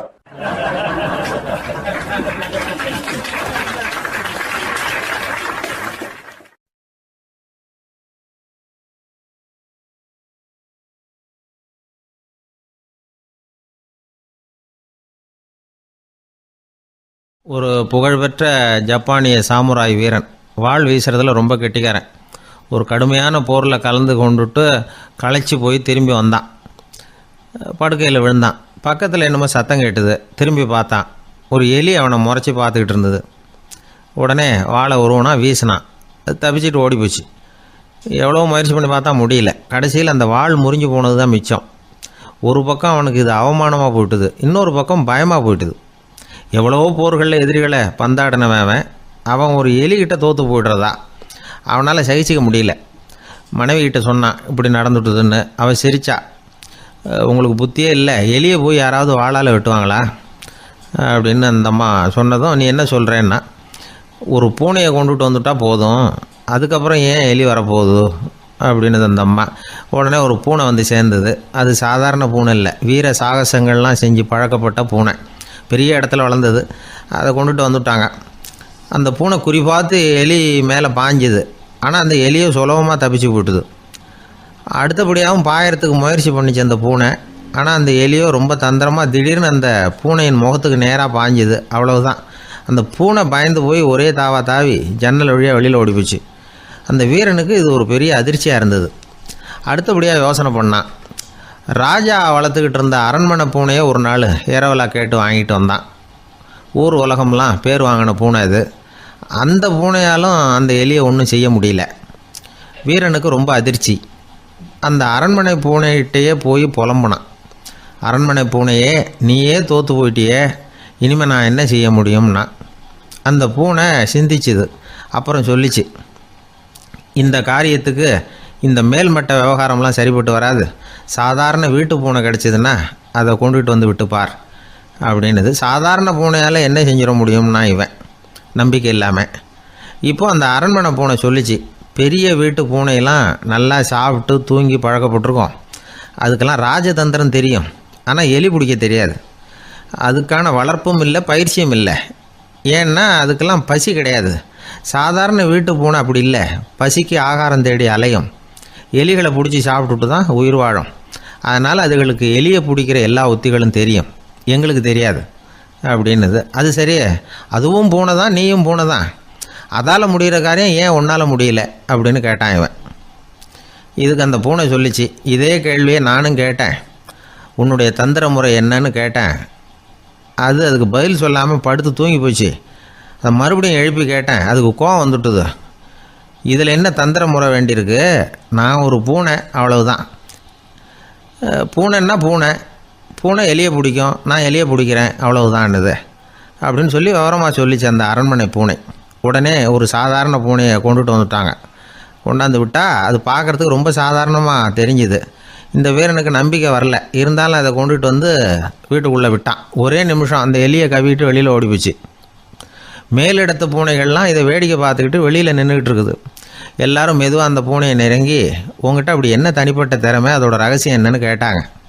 அந்த சாதாரண பூனை ரொம்ப சாதாரணமாக சொல்லிச்சான், அதெல்லாம் எனக்கு தெரியாது, நான் பூனை, அவ்வளவுதான், நீங்களும் பூனையாக இருங்கோ அப்படின்னு சொல்லிவிட்டு அந்த பூனை தன்னுடைய வாயில் கவிய எலியோடு அங்கேருந்து நடந்து போச்சு. இந்த கதையிலேருந்து நாம் புரிஞ்சிக்க வேண்டிய தத்துவம் என்னென்னா, நீயாக இரு. இதுதான் அந்த தத்துவம். நம்ம ஒவ்வொருத்தருக்கு உள்ளேயும் ஒரு தனித்தன்மை இருக்குது. இதை அவங்கவுங்க புரிஞ்சுக்கிட்டு உண்மை இயல்பை புரிஞ்சுக்கணும். நம்முடைய இயல்பு என்னங்கிறது நமக்கு தெரியணும். அதை கண்டுபிடிக்கிறது தான் உண்மையான கலை. ஒரு பெரிய மனுஷன் வாயை அகலமாக திறந்து வச்சுட்டு தூங்கிட்டு இருந்தான். உடனே ஒரு எலி உள்ளே பூந்துட்டு தான். வீட்டு வேலையாள் டாக்டருக்கு ஃபோன் பண்ணான், எங்கள் முதலாளி வாய்க்குள்ளே ஒரு எலி பூந்துட்டுது டாக்டர் அப்படின்னா. நான் உடனே புறப்பட்டு வரேன், அதுக்கு முன்னாடி நீ ஒரு ரொட்டி துண்டை எடுத்து ஒரு வாய்க்கு முன்னாடி காட்டு, உள்ளே போன எலி வெளியில் வந்துடும்னார் டாக்டர். சரின்னு சொல்லிவிட்டான். கொஞ்ச நேரத்தில் டாக்டர் அங்கே போய் சேர்ந்தார். அப்போ வேலைக்காரன் ஒரு பெரிய மீனை அவர் வாய்க்கு நேராக இப்படியும் இப்படியும் ஆட்டிக்கிட்டு இருந்தான். நான் ரொட்டி துண்டை தானே காட்ட சொன்னேன்னார் டாக்டர். அவன் சொன்னான், எலியை வெளியில் கொண்டுட்டு வர்றதுக்கு ரொட்டி துண்டை காட்ட சொன்னீங்க டாக்டர், அதுக்கப்புறம் அந்த எலியை துரத்திக்கிட்டு ஒரு பூனை உள்ளே போயிருக்கு, அதுக்காக தான் இந்த மீனை காட்டிக்கிட்டு இருக்கேன் நானா.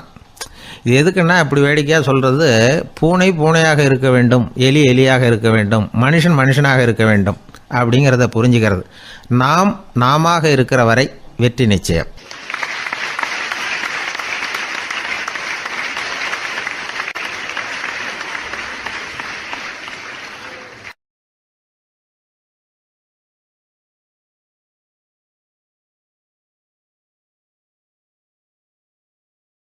எனக்கு ஒரு நண்பர், அவர் ஒரு வழக்கறிஞர். ஒரு நாள் அவர்கிட்ட பேசிக்கிட்டு இருந்தேன். அப்போ கேட்டேன், ஏன் சார் நீங்கள்லாம் கோர்ட்டில் வாதாடுறப்போ கருப்பு நிற அங்கி அணியிறீங்களே, அதுக்கு என்ன காரணம்? சட்டத்துக்கும் கருப்பு கலருக்கும் என்ன சம்பந்தம் அப்படின்னு கேட்டேன். அது ஒரு சுவாரஸ்யமான கதைன்னார் அவர். சொல்லுங்களேன் அப்படின்னு அவர் சொன்னார். கிபி 1694 வருஷத்தில் இங்கிலாந்து அரசி 2வது மேரிங்கிறவர் இறந்து போனார். அந்த ராணியோட கணவர் 3ஆம் வில்லியம், அவரு ஒரு உத்தரவு போட்டாராம், அரசியோட மறைவுக்கு அனுதாபம் தெரிவிக்கிற வகையில் வழக்குரைஞர்கள் எல்லாரும் கருப்பு நிற அங்கி அணியணும் அப்படின்னு.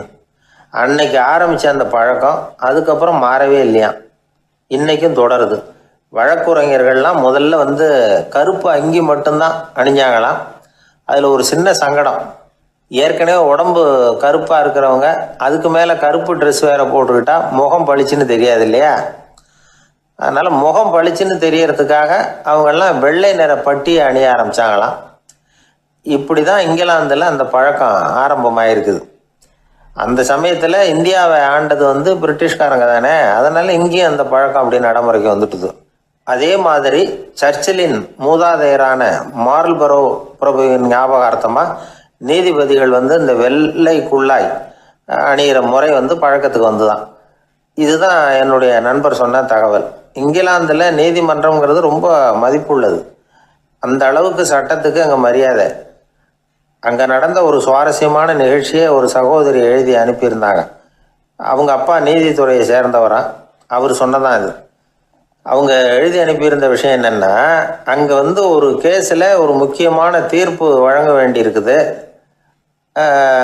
ஜட்ஜு, பாரட்லா படித்த பெரிய பெரிய வக்கீல்கள், ஜூரி எல்லாருமா கூடி அந்த கேஸை பற்றி விவாதிக்கணும். சுமாராக 40 பேர்.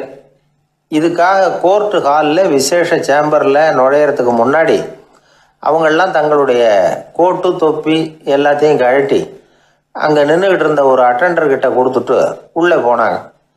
அந்த ஆள் படிக்காதவர். அவர் ஒவ்வொருத்தர் கொடுக்குறதையும் வாங்கி அங்கே அப்படியே ஒரு இடத்துல அடுக்கி வைக்கிறார். அப்படியே வாங்கி உள்ளே வச்சுக்கிட்டு இருக்கிறார் ஒவ்வொரு இடத்துல. அது அவரோட வேலை. உள்ளே போன ஜட்ஜி, வக்கீல், ஜூரி எல்லாரும் ரொம்ப நேரமாக அந்த கேஸை பற்றி விவாதிக்கிறாங்க. ஒரு நாள் பூரா ஆயிட்டுது. அவ்வளவு தீவிரமாக அக்கு வேறு ஆணி வேறையை பிச்சு உதறி இருக்கிறாங்க.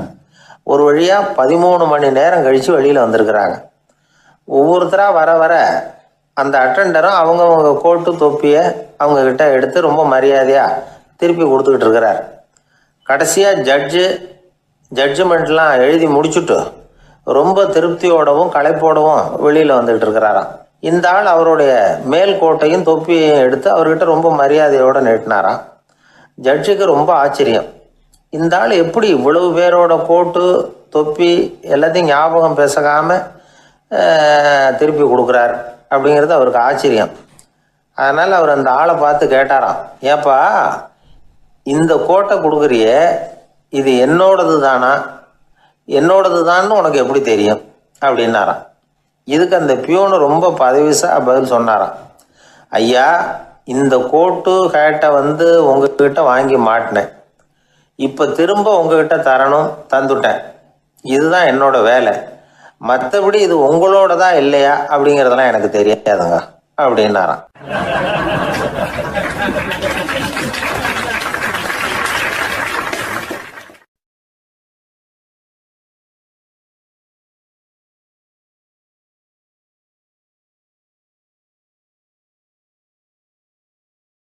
உழைப்பும் நேர்மையும் உயர்வதற்கு வழிகள். அதை விட்டுட்டு உட்கார்ந்த இடத்துல இருந்துகிட்டே உயர போகணும் அப்படின்னு ஆசை கற்பனை பண்றாங்க. அந்த கற்பனையிலேயே பாதி வாழ்க்கை ஓடி போடுது. உழைப்புங்கிற வழியையும் நேர்மைங்கிற வழியையும் ஒதுக்கி விட்டு குறுக்கு வழியில ஓட நினைக்கிறவங்க குப்புற விழுந்துடுறாங்க. எந்த தொழிலை நாம செய்தாலும் சரி, அந்த தொழிலுக்குரிய பெருமையை நாம புரிஞ்சுக்கிட்டு அதுல ஈடுபடணும். அப்படி இல்லாம என்ன சார் பொழப்புது, இந்த தொழிலை மனுஷன் செய்வானா அப்படி புலம்பிக்கிட்டே இந்த தொழிலையே செஞ்சுக்கிட்டு இருக்கிறவங்க நம்மள பல பேர் உண்டு. செய்யும் தொழிலே தெய்வம் அப்படின்னு சொல்றாங்கல்ல, அப்படி சொல்றது எதுக்காக? அந்த அளவுக்கு அதுல ஒரு ஈடுபாடு வேணுங்கிறதுக்காகத்தான். ஒரு பெரிய மலைப்பகுதி, அந்த மலை அடிவாரத்துல ஒரு சிற்பி உட்காந்து ஒரு சிலையை வடிச்சுக்கிட்டு இருக்கிறான். கையில ஒரு சின்ன உளிய வச்சுக்கிட்டு ஒரு பெரிய கருங்கல் பாறையை கொஞ்சம் கொஞ்சமா உடைச்சுக்கிட்டு இருக்கான். ஒரு சிற்பத்தை வடிக்கிறதுங்கிறது அவ்வளவு உன்னதமான ஒரு தொழிலா? எல்லாராலையும் முடியுமா அது? அப்படி இருந்தும் அந்த சிற்பிக்கு மன நிறைவில்லை. அவன் நினைக்கிறான், இந்த கடுமையான வெயில்ல உட்கார்ந்து வேலை செய்யறது எவ்வளவு கஷ்டம். நாம ஒரு சிற்பியா இருக்கிறதுனால தானே சூரியன் கடுமையான வெப்ப கதிர்களை நம்ம மேல வீசுறான். நாமளே அந்த சூரியனா இருந்துட்டா இந்த கஷ்டம் இருக்காதே. நம்மளை கஷ்டப்படுத்துறவன் நம்மளை விட வலிமை உள்ளவன், அதனால நாம அவனா மாறி விடுறதுதான் நல்லது அப்படின்னு அந்த சிற்பி யோசனை பண்ணான். அவன் எண்ணம் உடனே நிறைவேறிட்டுது.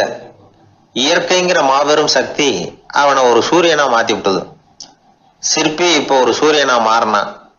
இனிமே இந்த உலகத்துல நம்மளை விட வலிமை உள்ளவன் வேற யாரும் கிடையாது அப்படின்னு நினைக்க ஆரம்பிச்சுட்டான். அவனுக்கு மகிழ்ச்சியா இருந்தது. அந்த மகிழ்ச்சி அதிக நேரம் நீடிக்கல. ஏன்னா கொஞ்ச நேரத்துல ஆகாயத்துல கரிய மழை மேகங்கள் அப்படியே சூழ்ந்து வந்தது. சூழ்ந்து வந்த மேகங்கள் சூரியனை மறைக்க ஆரம்பிச்சது. இப்போ சூரியனா இருந்த அந்த சிற்பி நினைச்சு பாக்குறான், என்ன இது, என்னையே இந்த மேகம் மூடி மறைக்குதுன்னா அது என்னை விட பெரிய ஆளாதான் இருக்கணும். அதனால இனிமே நாம சூரியனா இருக்கக்கூடாது, நாம மேகமா தான் இருக்கணும், அதுதான் கௌரவம் அப்படின்னு நினைக்க ஆரம்பிச்சிட்டான். இப்பவும் பாருங்க, இயற்கை அவனுடைய ஆசையை நிறைவேற்றி வச்சது. சூரியனா இருந்த சிற்பி மேகமா மாறினான். வான வீதியில அப்படியே உல்லாசமா வர ஆரம்பிச்சான். அந்த உல்லாசமும் அதிக நேரம் நீடிக்கல. எதிரில் பார்த்தா பிரம்மாண்டமான மலைகள் வழியை அடைச்சிட்டு நிக்குது. வேகமா வந்த மேகம் மலையில மோதிக்கிட்டுது. அந்த மலையை தாண்டி அப்பால செல்ல முடியல. இப்போ அந்த மேகம் நினைக்குது, நாம எந்த தடையும் இல்லாம அந்த இடத்துல மிதந்து வர்றோம், நம்மையே போக விடாம தடுக்குதுன்னா அந்த மலைக்கு எப்பேற்பட்ட வலிமை இருக்கணும்.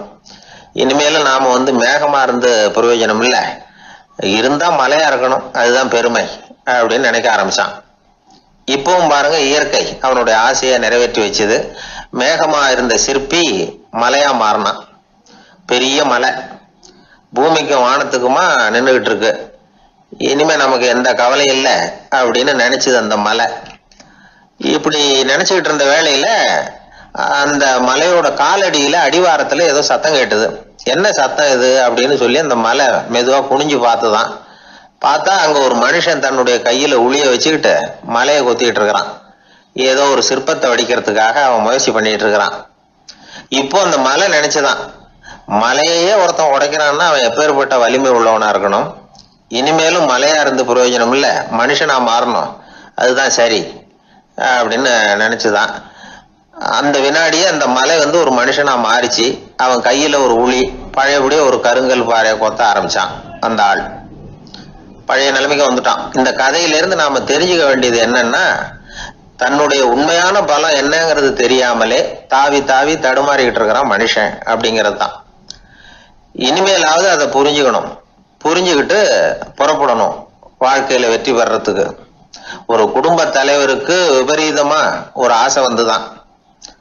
அதாவது ஒரு நாள் பூராவும் புடவை கட்டிக்கிட்டு மனைவி செய்கிற வீட்டு வேலைகள், சமையல் வேலைகள் எல்லாத்தையும் தானே செய்யணும், மனைவிக்கு ஆண் வேஷம் போட்டு ஆபீஸுக்கு அனுப்பி வச்சுடணும் அப்படின்னு ஆசைப்பட்டான்.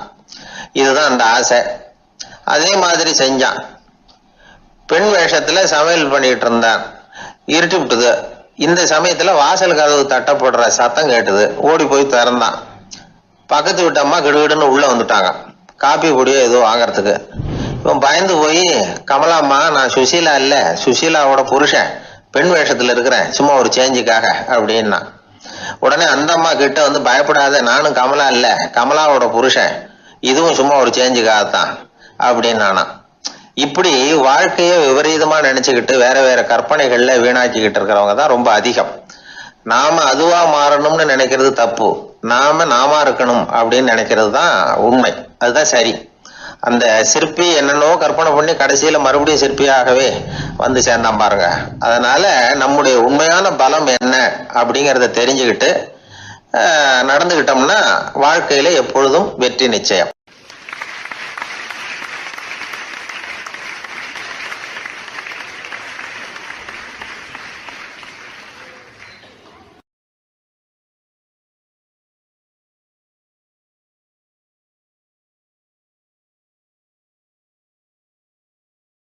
ஒரு நண்பர்கிட்ட பேசிக்கிட்டு இருந்தேன்.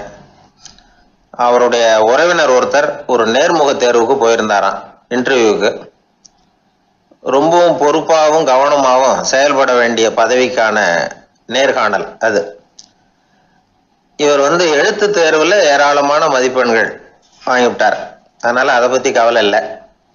இப்ப நேர்முக தேர்வுல தேர்வு பெறணும். ஏராளமான சான்றிதழ்கள் வச்சிருந்தார்.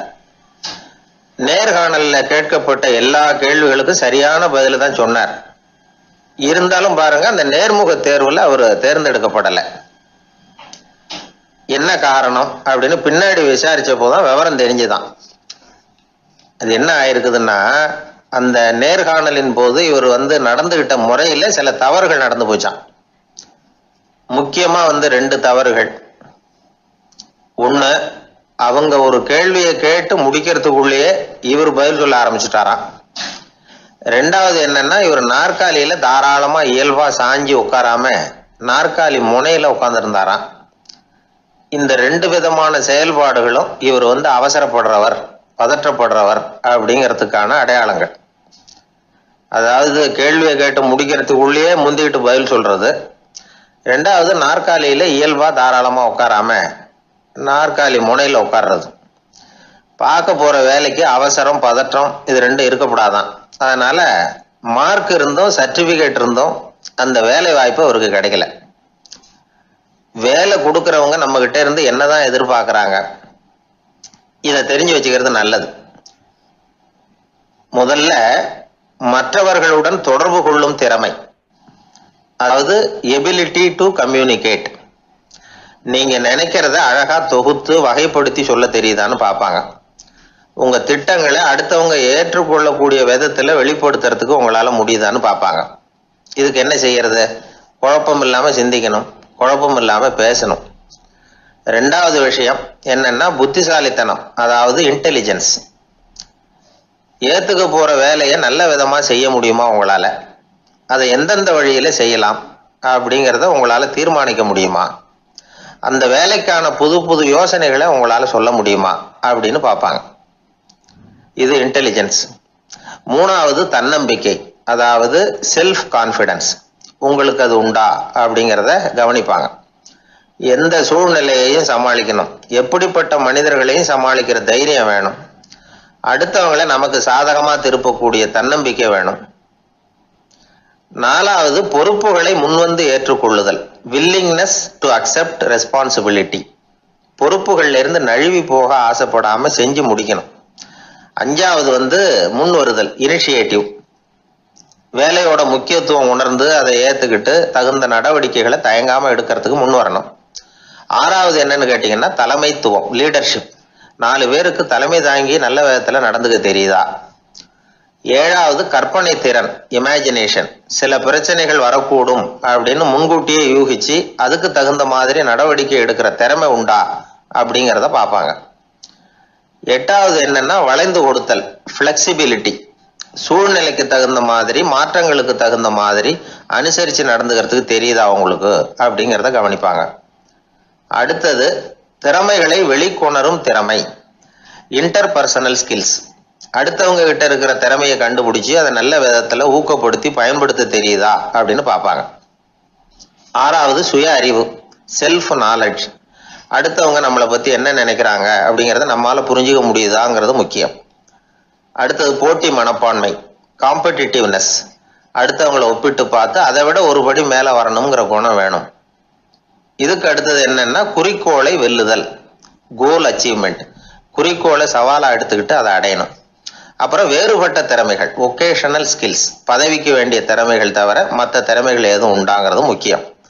நமக்கு வேலை கொடுக்கணும்னு நினைக்கிறவங்க நம்ம கிட்ட இருந்து இவ்வளவும் எதிர்பார்ப்பாங்க. அதுக்கு தகுந்த மாதிரி நம்மளை நாமே தயார்படுத்திக்கணும். எனக்கு வேண்டப்பட்ட ஒருத்தர் ஒரு இன்டர்வியூக்கு போயிட்டு வந்தார், நேர்காணலுக்கு. எப்படி இருந்தது இன்டர்வியூன்னு விசாரிச்சேன். நான் போனேன், அவர் கேட்ட எல்லா கேள்விக்கும் அவர் எதிர்பார்த்தது மாதிரியே எல்லா பதிலையும் சொன்னேன். கடைசியா நான் எதிர்பார்க்காத ஒரு தகவலை அவர் சொன்னார் அப்படின்னாரு. என்னன்னு கேட்டேன். அவரும் என்ன மாதிரியே இன்டர்வியூக்கு வந்தவர் தானா, சும்மா என்ன கேள்வி கேட்டுக்கிட்டு உட்காந்துருந்தாராம் அப்படின்னார். அதனால ஒரு நேர்காணலுக்கு போறதுக்கு முன்னாடி என்ன எதிர்பார்க்கறாங்க அப்படிங்கறத தெரிஞ்சுக்கிட்டு போனா வெற்றி நிச்சயம்.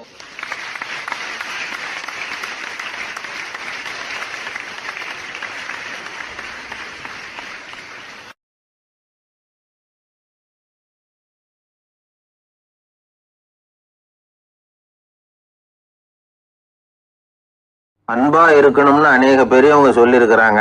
நாமளும் அதை கேட்டுட்டு அன்பு காட்டுறதுக்கு தயாராக தான் இருக்கிறோம். அதை வாங்கறதுக்கு தான் ஆளை காணும். இருந்தாலும் அன்புல எத்தனையோ வகை உண்டு. அதை சரியா புரிஞ்சுக்கிட்டு அதுக்கப்புறம் அன்பு காட்ட ஆரம்பிக்கணும். வகையை புரிஞ்சுக்காம அன்பு காட்டினா வம்புல மாட்டிக்க வேண்டியது தான். அன்புன்னா சாதாரணமாக நினைச்சு விடாதீங்க. அதுல எவ்வளவு விதம் தெரியுமா? இரக்கம், கருணை, காருண்யம், பந்துத்துவம், பட்சம், பாசம், நேசம், விசுவாசம், அபிமானம், காதல், பக்தி, இப்படி பல விதமா அதை பத்தி சொல்லி வச்சிருக்கிறாங்க பெரியவங்க. இந்த வார்த்தைகள்லாம் நாம கேள்விப்பட்டது தான். இருந்தாலும் அதுகளுக்குள்ள என்ன வித்தியாசம்னு கேட்டா சரியா சொல்ல தெரியாது. அதனால இந்த வார்த்தைகளுக்கெல்லாம் பெரியவங்க என்ன விளக்கம் சொல்றாங்கன்னு இப்போ பார்க்கலாம். எளியவர்கள் மேல செலுத்துற அன்பு இருக்கு பாருங்க, அதுக்கு இரக்கம்னு பேரு. அறிவு பலம், சரீர பலம், இது ரெண்டும் இல்லாதவங்க மேல, அதாவது வலிமையற்றவர்கள் மேல செலுத்துற அன்பு இருக்கு பாருங்க, அதுதான் கருணை. எறும்புல இருந்து யானை வரைக்கும் சகல ஜீவராசிகள் மேலேயும் காட்டுற அன்புக்கு காருண்யம்னு பேரு, ஜீவகாருண்யம். சிவி சக்கரவர்த்தி காட்டின அன்பு இந்த ரகம். உறவினர்கள், சொந்தக்காரங்க, அவங்க வசதியா இருந்தாலும் வறுமையில இருந்தாலும் வித்தியாசம் இல்லாம காட்டுற அன்பு இருக்கு பாருங்க, அதுக்கு பேரு பந்துத்துவம்.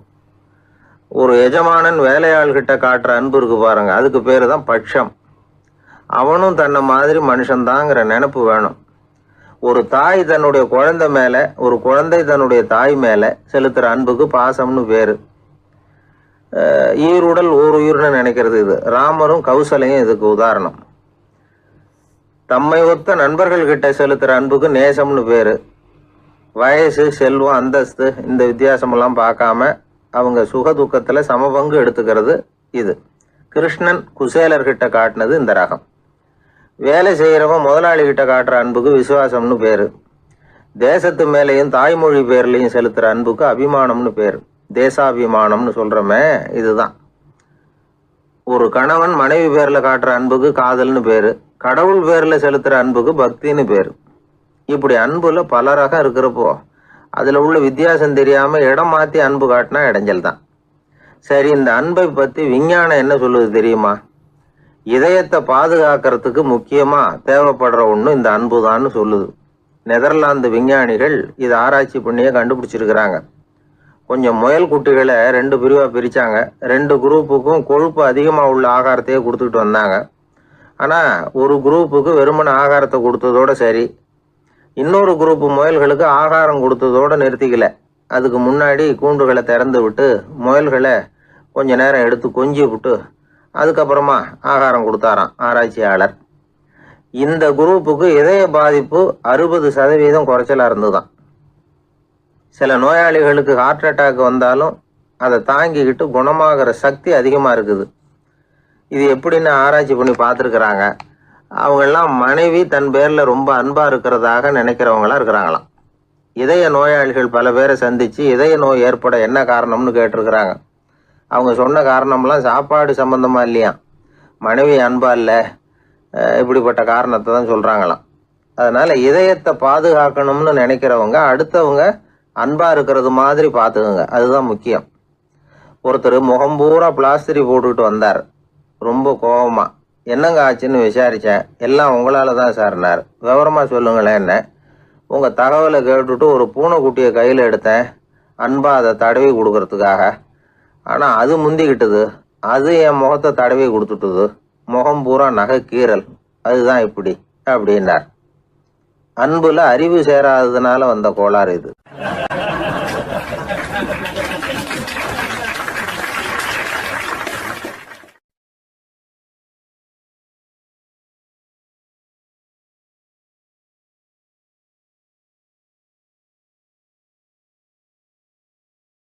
ஊர்ல ஒரு ஞானி இருந்தார். ஒரு நாள் அவரை தேடிட்டு ஒருத்தர் வந்தார். வந்தவர் ஞானியை பார்த்து ஒரு கேள்வி கேட்டார். ஐயா, உங்களுடைய சாதனை என்ன? இதுதான் அவர் கேட்ட கேள்வி. இதை கேட்டதும் அந்த ஞானி நிமிர்ந்து இவரை பார்த்தார். அப்புறம் சொன்னார், அது ஒன்றும் பெரிய விஷயம் இல்லை, அது ரொம்ப எளிமையான ஒண்ணு. எப்போ எனக்கு பசிக்குதோ அப்ப நான் சாப்பிட்டுருவேன், எப்போ எனக்கு தூக்கம் வருதோ அப்ப நான் தூங்கிடுவேன், அவ்வளவுதான் அப்படின்னார். கேள்வி கேட்டவர் ஒரு மாதிரி ஆயிட்டார். ஐயா, இதே தானே நாங்களும் செய்யறோம், இதுல என்ன அதிசயம் இருக்கு அப்படின்னார். இப்ப அந்த ஞானி சொன்னாராம், இங்கதான் நீங்க தப்பு பண்றீங்க அப்படின்னாராம். அப்படியான்னாரு இவரு. ஆமா அப்படின்னாராம். நீங்க செய்யற தவறு எனக்கு புரியுது. ஏன்னா நான் உங்களை மாதிரி நான் வாழ்ந்து பார்த்திருக்கிறேன். அதனால என்னுடைய அனுபவத்துல உங்களுக்கும் எனக்கும் உள்ள வித்தியாசத்தை உணர முடியுதுன்னாரா. என்ன சொல்றீங்க, எனக்கு ஒன்னும் புரியலையேன்னாரா இவரு. இத பாருங்க, சாப்பிடுறதுங்கிறது நாம 2 பேருக்கும் பொதுவான ஒரு காரியம்தான். ஆனா நீங்க சாப்பிடுறதுக்கும் நான் சாப்பிடுறதுக்கும் வித்தியாசம் இருக்கு அப்படின்னாராம். என்ன வித்தியாசம்னு கேட்டிருக்கார். நீங்க பசி இல்லாத பொழுது சாப்பிடுறீங்க, இப்போ சாப்பிடுற நேரம் வந்துட்டுது அப்படிங்கிறதுக்காக சாப்பிடுறீங்க.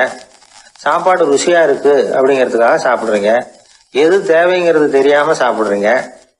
அது மாதிரி தூக்கமும் உங்களுக்கு ஒரு பழக்கமா போட்டுது. இப்போ இது தேவையா இல்லையா அப்படிங்கிறத பத்தி நீங்க யோசிச்சு பாக்குறது இல்ல. சாப்பிடும் பொழுது 1000 வேலைகளை மனசுல நினைச்சுக்கிட்டு இருப்பீங்க. அதனால அது சாப்பிடுதலா இருக்காது. அதே மாதிரி நீங்க தூங்கும் பொழுதும் அது தூங்குதலா இருக்காது. ஏகப்பட்ட கனவுகள் வரும்.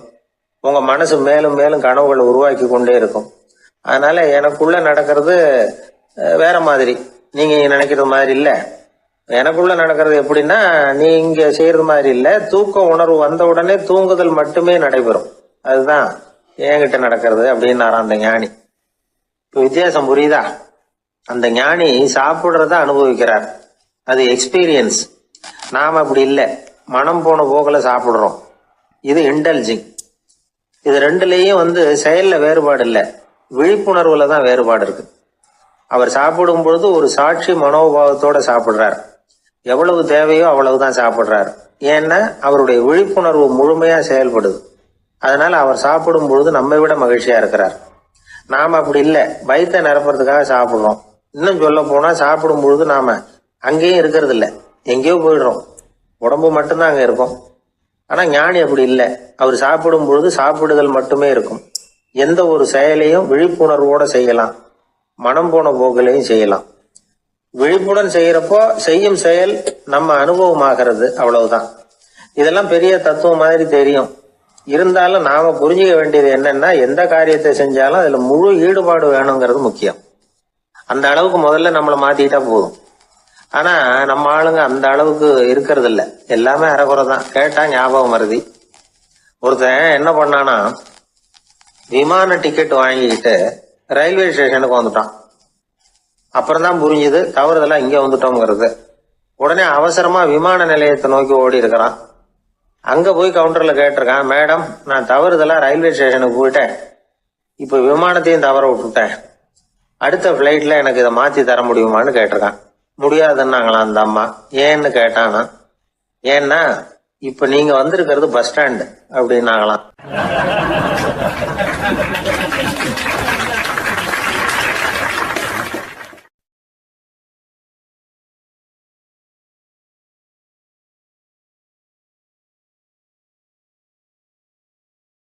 ஒரு கோவில்ல ஆன்மீக சொற்பொழிவு நடந்துகிட்டு இருக்குது. ஒரு பெரியவர் பேசிக்கிட்டு இருக்கார். கடவுளை பத்தியும் சொர்க்கத்தை பத்தியும் மனுஷனை பத்தியும் அவர் விவரமா பேசுறார். எல்லாரும் உட்காந்து கேட்கறாங்க. அந்த கூட்டத்துல ஒரு தத்துவ ஞானியும் உட்கார்ந்துருக்கிறார். அவருடைய நண்பர். பேசி முடிச்சதும் அந்த பெரியவர் மேடையை விட்டு இறங்கினார். நேரா அந்த தத்துவ ஞானிகிட்ட வந்தார். எப்படி இருந்தது என்னுடைய பேச்சு அப்படின்னு கேட்டார். நீங்க பேசினது ஒண்ணுக்கு ஒண்ணு முரண்பாடா தெரிஞ்சது அப்படின்னாராம் இவரு. நான் என்ன அப்படி தப்பா பேசிவிட்டேன் அப்படின்னாராம் அவரு. கடவுளை நம்புகிறவன் சொர்க்கத்துக்கு போவான்னு சொன்னீங்க, அப்புறம் நல்ல விதமா வாழறவன் சொர்க்கத்துக்கு போவான்னு சொன்னீங்க அப்படின்னாராம். இதுல என்ன முரண்பாடுன்னு கேட்டிருக்காரு அவர். இதுலதான் முரண்பாடு தெரியுது எனக்கு. அதாவது இங்க ஒருத்தன் எல்லா தப்பும் பண்ணிட்டு இருக்கிறான், அவன் கடவுளை நம்பினான்னா அவன் சொர்க்கத்துக்கு போவானா? இது என்னுடைய முதல் கேள்வி. இல்லைன்னா ஒருத்தன் எந்த தப்பும் பண்ணல, ரொம்ப ஒழுங்கா வாழ்ந்துகிட்டு இருக்கிறான், ஆனா அவன் கடவுளை நம்பல, அவன் என்ன நரகத்துக்கு தான் போவானா? கடவுள் நம்பிக்கை உள்ள ஒரு திருடன் என்ன ஆவான், எங்க போவான்? கடவுள் நம்பிக்கையே இல்லாத ஒரு நல்லவன் என்ன ஆவான், எங்க போவான்? ஒருத்தன் இங்க கடவுள் நம்பிக்கையோட வாழறது முக்கியமா அல்லது நல்லவனா வாழறது முக்கியமா? இதுதான் இவர் கேட்ட கேள்வி. இதை கேட்டதும் அந்த பெரியவர் குழம்பி போயிட்டார். அவர் சொன்னது நியாயம் தானே. கடவுளை நம்புறவன் தான் சொர்க்கத்துக்கு போவான்னா பேசாம கடவுளை நம்பிக்கிட்டு இந்த உலகத்துல எல்லா தப்பும் பண்ணிக்கிட்டு இருக்கலாமே. பேச்சாளர் குழப்பத்தோட வீட்டுக்கு போனார். படுத்து தூங்கினாரு. ஒரு கனவு வந்தது. கனவுல அவர் ஒரு ரயில்ல வேகமா போயிட்டு இருக்கிறார். எதிரில் உட்காந்துருக்கிறவரை பார்த்து நாம இப்ப எங்க போறோம்னு கேட்டார். சொர்க்கத்துக்கு போயிட்டு இருக்கிறோம் அப்படின்னாங்களாம். ரயில் போய் நின்னுது. இவர் இறங்கினார். இங்க கௌதம புத்தர் இருப்பார், சாக்ரட்டிஸ் இருப்பார், அவங்கள பார்க்கறதுக்கு ஒரு நல்ல வாய்ப்பு அப்படின்னு நினைச்சுக்கிட்டே அங்கேயும் இங்கேயும் பார்த்தார். அங்க யாருமே இல்லை. ஒரே பாலைவனம் மாதிரி இருக்குது. பச்சை இல்லை, பசுமை இல்லை, பூக்கள் இல்லை, மரம்லாம் மொட்டையா நிற்குது. எலும்பும் தோலுமா சில முனிவர்கள் அங்கேயும் இங்கேயுமா உட்காந்துருக்குறாங்க. இவர் அவங்க கிட்ட போய் இந்த புத்தர், சாக்ரட்டிஸ் இவங்கெல்லாம் எங்க இருக்கிறாங்கன்னு கேட்டாராம். அப்படி யாரும் இங்க இல்லையே, அவங்கெல்லாம் யாரு அப்படின்னு திருப்பி கேட்டிருக்கிறாங்க. இவருக்கு அதிர்ச்சியா போச்சு. அப்படின்னா அவங்க எங்க போயிருப்பாங்க? உடனே ரயில் நிலையத்துக்கு ஓடி வந்தார். அப்பதான் நரகத்துக்கு ஒரு ரயில் புறப்பட்டுக்கிட்டு இருந்தது அங்கிருந்து. அதுல ஏறி உட்கார்ந்தார். ரயில் வேகமா போச்சு. நரகம் நெருங்க நெருங்க காற்று குளிர்ச்சியா வீச ஆரம்பிச்சுதான். வெளியில பசுமையா இருந்துதான். அழகான மலர்கள், அழகான நீர்நிலைகள், நந்தவனங்கள், ரொம்ப அருமையா இருக்குது. ரொம்ப அங்க இருந்தவங்க எல்லாம் ரொம்ப மகிழ்ச்சியா உல்லாசமா வேற இருந்திருக்கிறாங்க. எங்க பார்த்தாலும் ஆடல் பாடல் உற்சாகம். இவர் ரயிலை விட்டு இறங்கினார். அவருக்கு சந்தேகம், இதுவா நரகம் அப்படின்னு விசாரிச்சிருக்காரு. ஆமா இதுதான் நரகம்னாங்களாம். எனக்கு ஒரு சந்தேகம் இருக்காரு. என்னன்னு கேட்டிருக்காங்க. கௌதம புத்தரும் சாக்ரட்டிஸும் லாவோஸும் இவங்க மாதிரி இன்னும் பல பேரும் கடவுள் நம்பிக்கை இல்லாதவங்க அவங்கெல்லாம் இங்கே இருக்கிறாங்களா அப்படிங்கிறது தான் என்னுடைய சந்தேகம் அப்படின்னாராம். இப்போ அவங்க சொல்லியிருக்கிறாங்க, இப்போ நீங்கள் பார்க்குறீங்களே பசுமையும் பச்சை பயிர்களும் ஆடல் பாடல்களும் அழகிய மலர்களும், இது எல்லாமே கௌதம புத்தரும் சாக்ரட்டிஸும் அது மாதிரி மகான்களும் இங்கே வர ஆரம்பித்த பிறகு தான் உண்டாக ஆரம்பிச்சது. இந்த பிரதேசத்தை அவங்க வந்து அப்படியே மாற்றிக்கிட்டாங்க. இப்போலாம் இங்கே இருக்கிறவங்க யாரும் சொர்க்கத்துக்கு போகிறதுக்கே ஆசைப்படுறதில்ல அப்படின்னாங்களாம். இந்த அதிர்ச்சியிலேயே அந்த பெரியவர் கனவு கலைஞ்சி முழிச்சுக்கிட்டார். இதில் இருக்கிற கருத்து என்னன்னா, நல்லவர்கள் எங்கே இருக்கிறாங்களோ அந்த இடத்துக்கு பேர் தான் சொர்க்கம். சொர்க்கம் நரகம்ங்கிறதெல்லாம் ஆன்மீக பண்புகள், அவ்வளவுதான். ஒரு ஊரில் 2 இணைபிரியாத நண்பர்கள். ஒருத்தன் கேட்டான், இப்போ கடவுள் நம்ம முன்னாடி வந்து உங்கள் 2 பேரில் யாராவது ஒருத்தர் மட்டும் என்னோட சொர்க்கத்துக்கு வரலாம் அப்படின்னு கூப்பிட்டா நீ என்ன சொல்லுவேன்னு கேட்டானா. இவன் ரொம்ப பெருந்தன்மையாக உன்னையே அழைச்சிட்டு போக சொல்லிடுவேன் அப்படின்ட்டுருக்கான். அப்படின்னா உனக்கு சொர்க்கம் வேணாமான்னு கேட்டிருக்கான் அவன். நீ என்னை விட்டுட்டு போனாவே அப்புறம் இந்த பூலோகமே எனக்கு சொர்க்கம் தாண்டா அப்படின்னு நானா இவன்.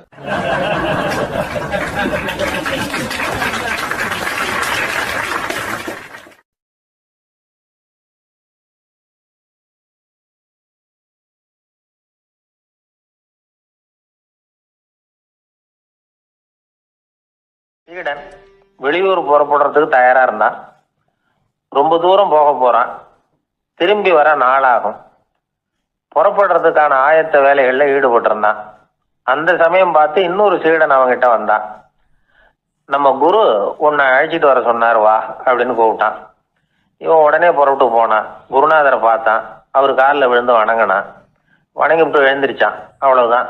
குரு ஏதாவது உபதேசம் பண்ணுவாருன்னு எதிர்பார்த்தான். ஆனால் நடந்தது என்ன தெரியுமா?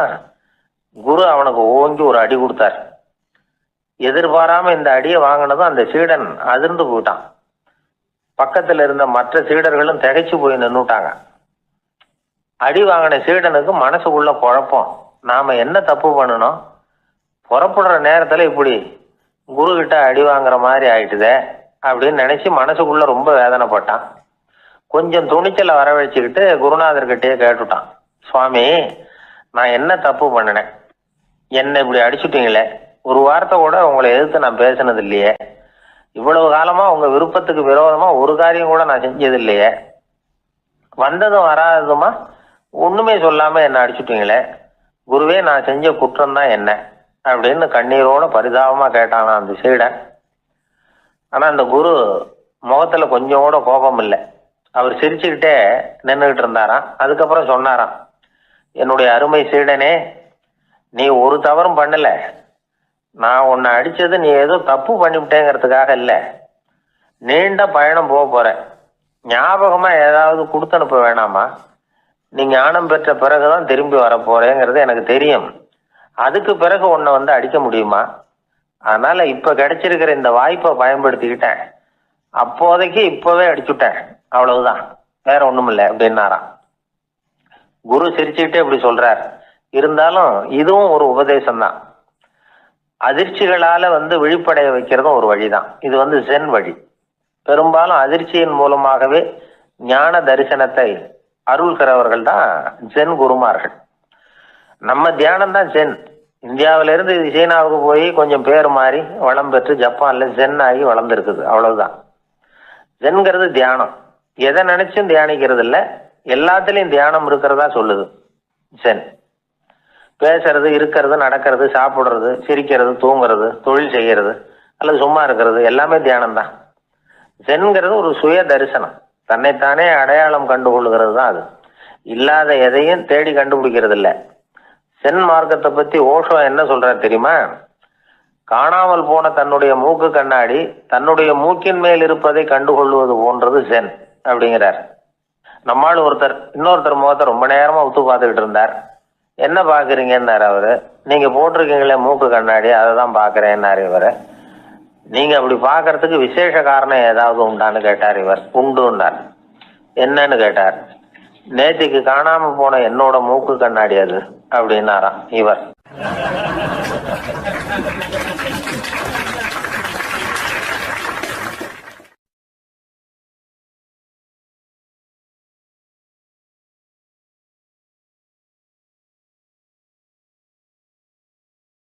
வாயில் கொழுப்பு இருந்தாலும் பரவாயில்ல சார், எப்படியாவது ஒரு வழியாக சமாளிச்சுக்கலாம். ஆனால் வயத்தில் மட்டும் கொழுப்பு இருக்கக்கூடாது சார். அப்படி இருந்தால் அதை அலட்சியமாகவும் விட்டுறக்கூடாது சார் அப்படின்னு ஒருத்தர் சொல்லிட்டு வந்தார். அதுக்கப்புறம் தான் அவர்கிட்ட பேசி பல விவரங்களை தெரிஞ்சுக்க முடிஞ்சுது. சில பேர் சொல்லுவாங்க, எனக்கு தொந்தி கிடையாது சார், வேணும்னா என் வயத்தை அழுத்தி பாருங்கள், கல் மாதிரி இருக்கும்பாங்க. வயிறு கல் மாதிரி இருந்தால் உள்ள கொழுப்பு இல்லைன்னு நினச்சிடக்கூடாது. வயிற்று தசைக்கு அடியில் உள்ள கொழுப்பு சில வாத்தியங்களில் இருக்குமே நரம்பு, அது மாதிரி டைட்டாக இழுத்துக்கிட்டு இருக்குன்னு அர்த்தம். அதனால் தொட்டு பார்த்தா கல் மாதிரி தான் இருக்கும், இருந்தாலும் தொந்தி தான். வயத்தில் கொழுப்பு அதிகமாக இருக்கிறது சங்கடம்தான். அதனால் கொலஸ்ட்ரால் அளவு அதிகமாகும். இதய நோய்கள், நீரிழிவு, ஹைப்பர் டென்ஷன், ஸ்ட்ரோக்கு இது மாதிரி ரிஸ்க்லாம் அதிகமாகும். ஒருத்தர் ஒல்லியாக இருக்கலாம், உடம்பு இடம் அதிகப்படியாக இல்லாமல் இருக்கலாம். அப்படி இருந்தால் கூட அவர் உடம்புல மற்ற பகுதியை விட வயத்தில் கொழுப்பு அதிகமாக இருக்கும். நாம தான் ஒல்லியாக இருக்கிறோமே, நமக்கு ஒன்றும் இல்லை அப்படின்னு நினச்சிடக்கூடாது. சரி, நம்ம வயிறு இருக்க வேண்டிய அளவை விட அதிகமாக இருக்குதா இல்லையா, அதை எப்படி கண்டுபிடிக்கிறது? அதுக்கு சில வழி இருக்குது. முதல்ல நீங்கள் நேராக ஸ்ட்ரைட்டாக நிமிர்ந்து நில்லுங்க. உங்கள் பார்வையை மட்டும் கீழே தாழ்த்தி கால் விரலை கவனிங்க. விரல் உங்களுக்கு தெரியுதா அப்படின்னா உங்கள் வயிறு நார்மலாக இருக்குன்னு அர்த்தம். கால் விரல் உங்கள் கண்ணுக்கு தெரியலையா அப்படின்னா உங்களுக்கு வயிறு பெருசு தான். இன்னொரு வழி இருக்குது. அது என்ன தெரியுமா? ஒரு தரையில் நீட்டாக படுத்துடணும். 1 மீட்டர் நீளம் உள்ள அளவுகோல் ஒன்று எடுத்துதுங்க. கழுத்து எலும்பில் ஒரு பக்கத்தையும் இடுப்பில் ஒரு பக்கத்தையும் வைங்க. பக்கவாட்டில் வைங்க, அதாவது படுக்கவாட்டில். அது நடுப்பகுதி வயத்தில் முட்டி தராசு மாதிரி ஆடுதா அப்படின்னா உங்கள் வயிறு உங்களுக்கு ப்ராப்ளம் தான். அதனால் அதை கண்டுபிடிக்கிறதுக்கு அப்படி ஒரு அளவுகோல் வச்சிருக்கிறாங்க. மருத்துவ அறிவியல் ரீதியாக உங்களுக்கு தொந்தி இருக்குதா இல்லையான்னு கண்டுபிடிக்கிறதுக்கு ஒரு வழி இருக்குது. உங்கள் இடுப்பில் வெயிஸ்ட் அப்படின்னு சொல்கிறோம்ல, இடுப்பில் ஒரு அளவு எடுக்கணும், சுற்றளவு. இடுப்புக்கு கீழே ஹிப்புன்னு சொல்கிறோம்ல, அங்கே ஒரு அளவு எடுக்கணும், அதிகபட்ச சுற்றளவு எடுக்கணும். அந்த அளவை இந்த அளவால் வகுக்கணும். அதாவது உங்கள் வெயிஸ்ட் மெஷர்மெண்ட் இருக்குல்ல, அதை ஹிப்பு மெஷர்மெண்ட்டால் வகுக்கணும். இந்த விகிதம், அதாவது வெயிஸ்ட் ஹிப் ரேஷியோ, ஆண்களுக்கு 0.95க்கு மேலே போகக்கூடாது, பெண்களுக்கு 0.85க்கு மேலே போகக்கூடாது. அப்படி போயிட்டுதுன்னா வயிறு பெருத்துருக்குதுன்னு அர்த்தம். இது டாக்டர்கள் கண்டுபிடிக்கிற ஒரு விதம். சரி, இந்த தொந்தியை குறைக்கிறதுக்கு என்ன பண்ணலாம்? பட்னி கிடக்கலாமா அப்படின்னா அது தேவையில்லை. ஆனால் கலோரி அளவை குறைக்கணும். அது எப்படி? கொழுப்பு ஆகாரத்தை குறைக்கணும். இப்போ கார்போஹைட்ரேட்டு, புரோட்டீன்லாம் இருக்குதுல்ல, அதெல்லாம் ஒரு கிராமுக்கு சுமாராக 4 கலோரி கொடுக்கும். ஆனால் கொழுப்பு ஒரு கிராமுக்கு 9 கலோரி கொடுக்கும். அதனால் ஒரே அளவுள்ள ஆகாரங்களில் கூட கலோரி வித்தியாசம் இருக்குது. கலோரி அளவு குறைச்சலாக கொடுக்கக்கூடிய ஆகாரம் சாப்பிட்ணும். இப்போ தொந்தியை குறைக்கிறதுக்கு கடுமையான உடற்பயிற்சி தேவையா அப்படின்னு கேட்டால் அதுவும் தேவையில்லையா. ஆகாரத்தில் கொழுப்பை குறைச்சாவே போதும், மற்ற ஆகாரம் செரிக்கிறதுக்கு லேசான உடற்பயிற்சியே போதும். வயத்தை குறைக்கிறேன்னு சொல்லி சில பேர் உட்காந்து எழுந்திருப்பாங்க, அதுவும் தேவையில்லையா. அப்படிலாம் பண்ணி உங்களை கஷ்டப்படுத்திக்க வேண்டியதில்லை. வயத்தை குறைக்கிறதுக்கு அதெல்லாம் உதவுறது இல்லை அப்படின்னு அது சம்பந்தமான நிபுணர்கள் சொல்கிறாங்க. இப்போ இது சம்பந்தமாக 1984 ஒரு சோதனையே பண்ணி பார்த்துருக்குறாங்க. ஒரு நாளைக்கு 185 தடவை உட்காந்து எழுந்திருக்கிறது. இது மாதிரி 27 நாள் பயிற்சி பண்ணிவிட்டு பார்த்தாங்களாம். வயிற்று கொழுப்பில் எந்த மாறுதலும் இல்லையா. அதனால் உட்காந்து எழுந்திருக்கிற வேலையெல்லாம் தேவையில்லை. தொந்தியை குறைக்கிறதுக்கு முயற்சி பண்ணுறவங்க தோற்றத்தை அழகாக்கிறது ஒரு பக்கம் இருந்தால் கூட ஆரோக்கியமான நீண்ட வாழ்வுக்கும் அவங்க அஸ்திவாரம் போடுறாங்கன்னு தான் அர்த்தம். ஒருத்தர் வந்தார், சார் எனக்கு தொந்தி இருக்கா இல்லையான்னு கண்டுபிடிக்கிறது கஷ்டமாக இருக்குதுன்னார். சரி, நான் கண்டுபிடிக்கிறேன், இப்படி தரையில் காலை நீட்டி ஸ்ட்ரைட்டாக படுங்க அப்படின்னோம். சரின்னு படுத்துட்டார். இப்போ உங்கள் கண்ணை திருப்பி கால் கட்டை விரலை பாருங்க, கட்டை விரல் தெரியுதா அப்படின்னு கேட்டேன். தெரியுது சார்னார். நீங்கள் தெரியுதுன்னு சொல்கிறத நான் எப்படி நம்புறதுன்னு. அதோ தெரிகிற அந்த கட்டை விரல் நுனியில் ஒரு ஈ கூட உட்காந்துருக்குது பாருங்க சார் அப்படின்னார். அப்படின்னா நீங்கள் பார்க்குறது கட்டை விரல் இல்லை சார், உங்கள் மூக்கு நுனி, அங்கே தான் இப்போ ஈ உட்காந்துருக்குது அப்படின்னோம்.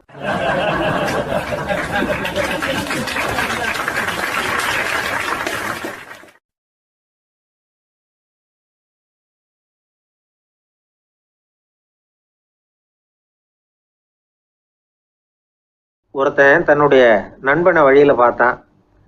என்னப்பா லெட்டர் போட்டுனே கிடச்சிதா அப்படின்னா. ஓ கிடச்சிதேன்னா அவன். இவன் உடனே ஏன்டா போய் சொல்கிற, நான் உனக்கு லெட்டரே போடலை, சும்மா தான் கேட்டேன், உடனே கிடச்சிட்டுதுங்கிறியே அப்படின்னா. லெட்டர் போட்டேன்னு நீ போய் சொல்கிறப்போ அது கிடைச்சதுன்னு நான் போய் சொல்லக்கூடாதா அப்படின்னு நானா அவன்.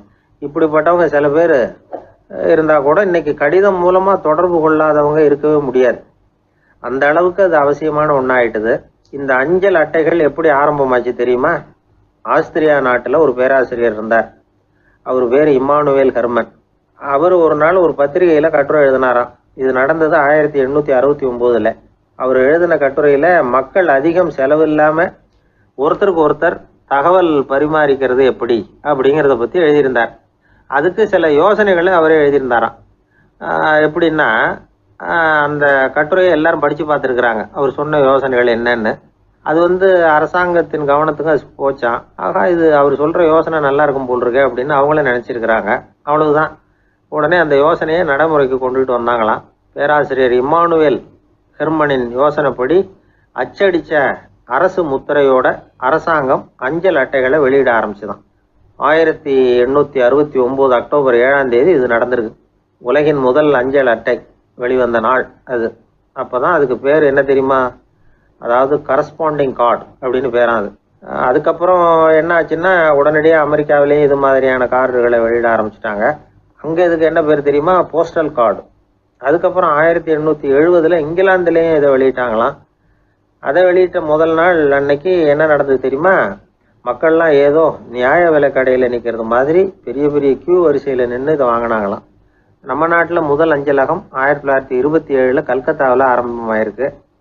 இன்றைக்கும் அஞ்சலகம் இல்லாத இடமே இல்லை. அந்த அளவுக்கு அஞ்சல் போக்குவரத்து அதிகமாக இருக்குது. அன்னைக்கு உள்நாட்டில் ஒருத்தருக்கு ஒருத்தர் தகவல் பரிமாற்றம் செய்து கொள்ள மலிவான ஒரு அஞ்சல் அட்டையை அரசாங்கம் வெளியிடலாம் அப்படின்னு பேராசிரியர் எழுதின கட்டுரை இன்னைக்கு எந்த அளவுக்கு ஆகியிருக்கு பார்த்தீங்களா? ஒருத்தன் ஒரு தபால் பெட்டிக்கு பக்கத்தில் தலையை வச்சுக்கிட்டு அவன் பாட்டுக்கு நின்றுட்டு இருந்திருக்கான்.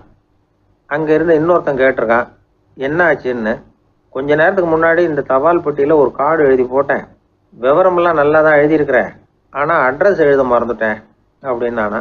உடனே அவன், அதுக்காக கவலைப்படாத, நான் போட்ட கார்டில் அட்ரஸ் எல்லாம் பின்கோடு உள்பட கரெக்டாக எழுதியிருக்கேன், ஆனால் விவரம் எழுத மறந்துட்டேன் நானா.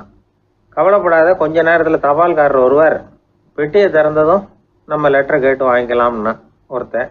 கொஞ்ச நேரத்துக்கு முன்னாடி அவர் வந்தார், கேட்டேன், அதுக்கப்புறம் தான் மனசுக்கு ரொம்ப கஷ்டமாக போச்சு நானா. இவன் ஏண்டான்னு கேட்டிருக்கான். அவன், இது தபால் புட்டு இல்லையா?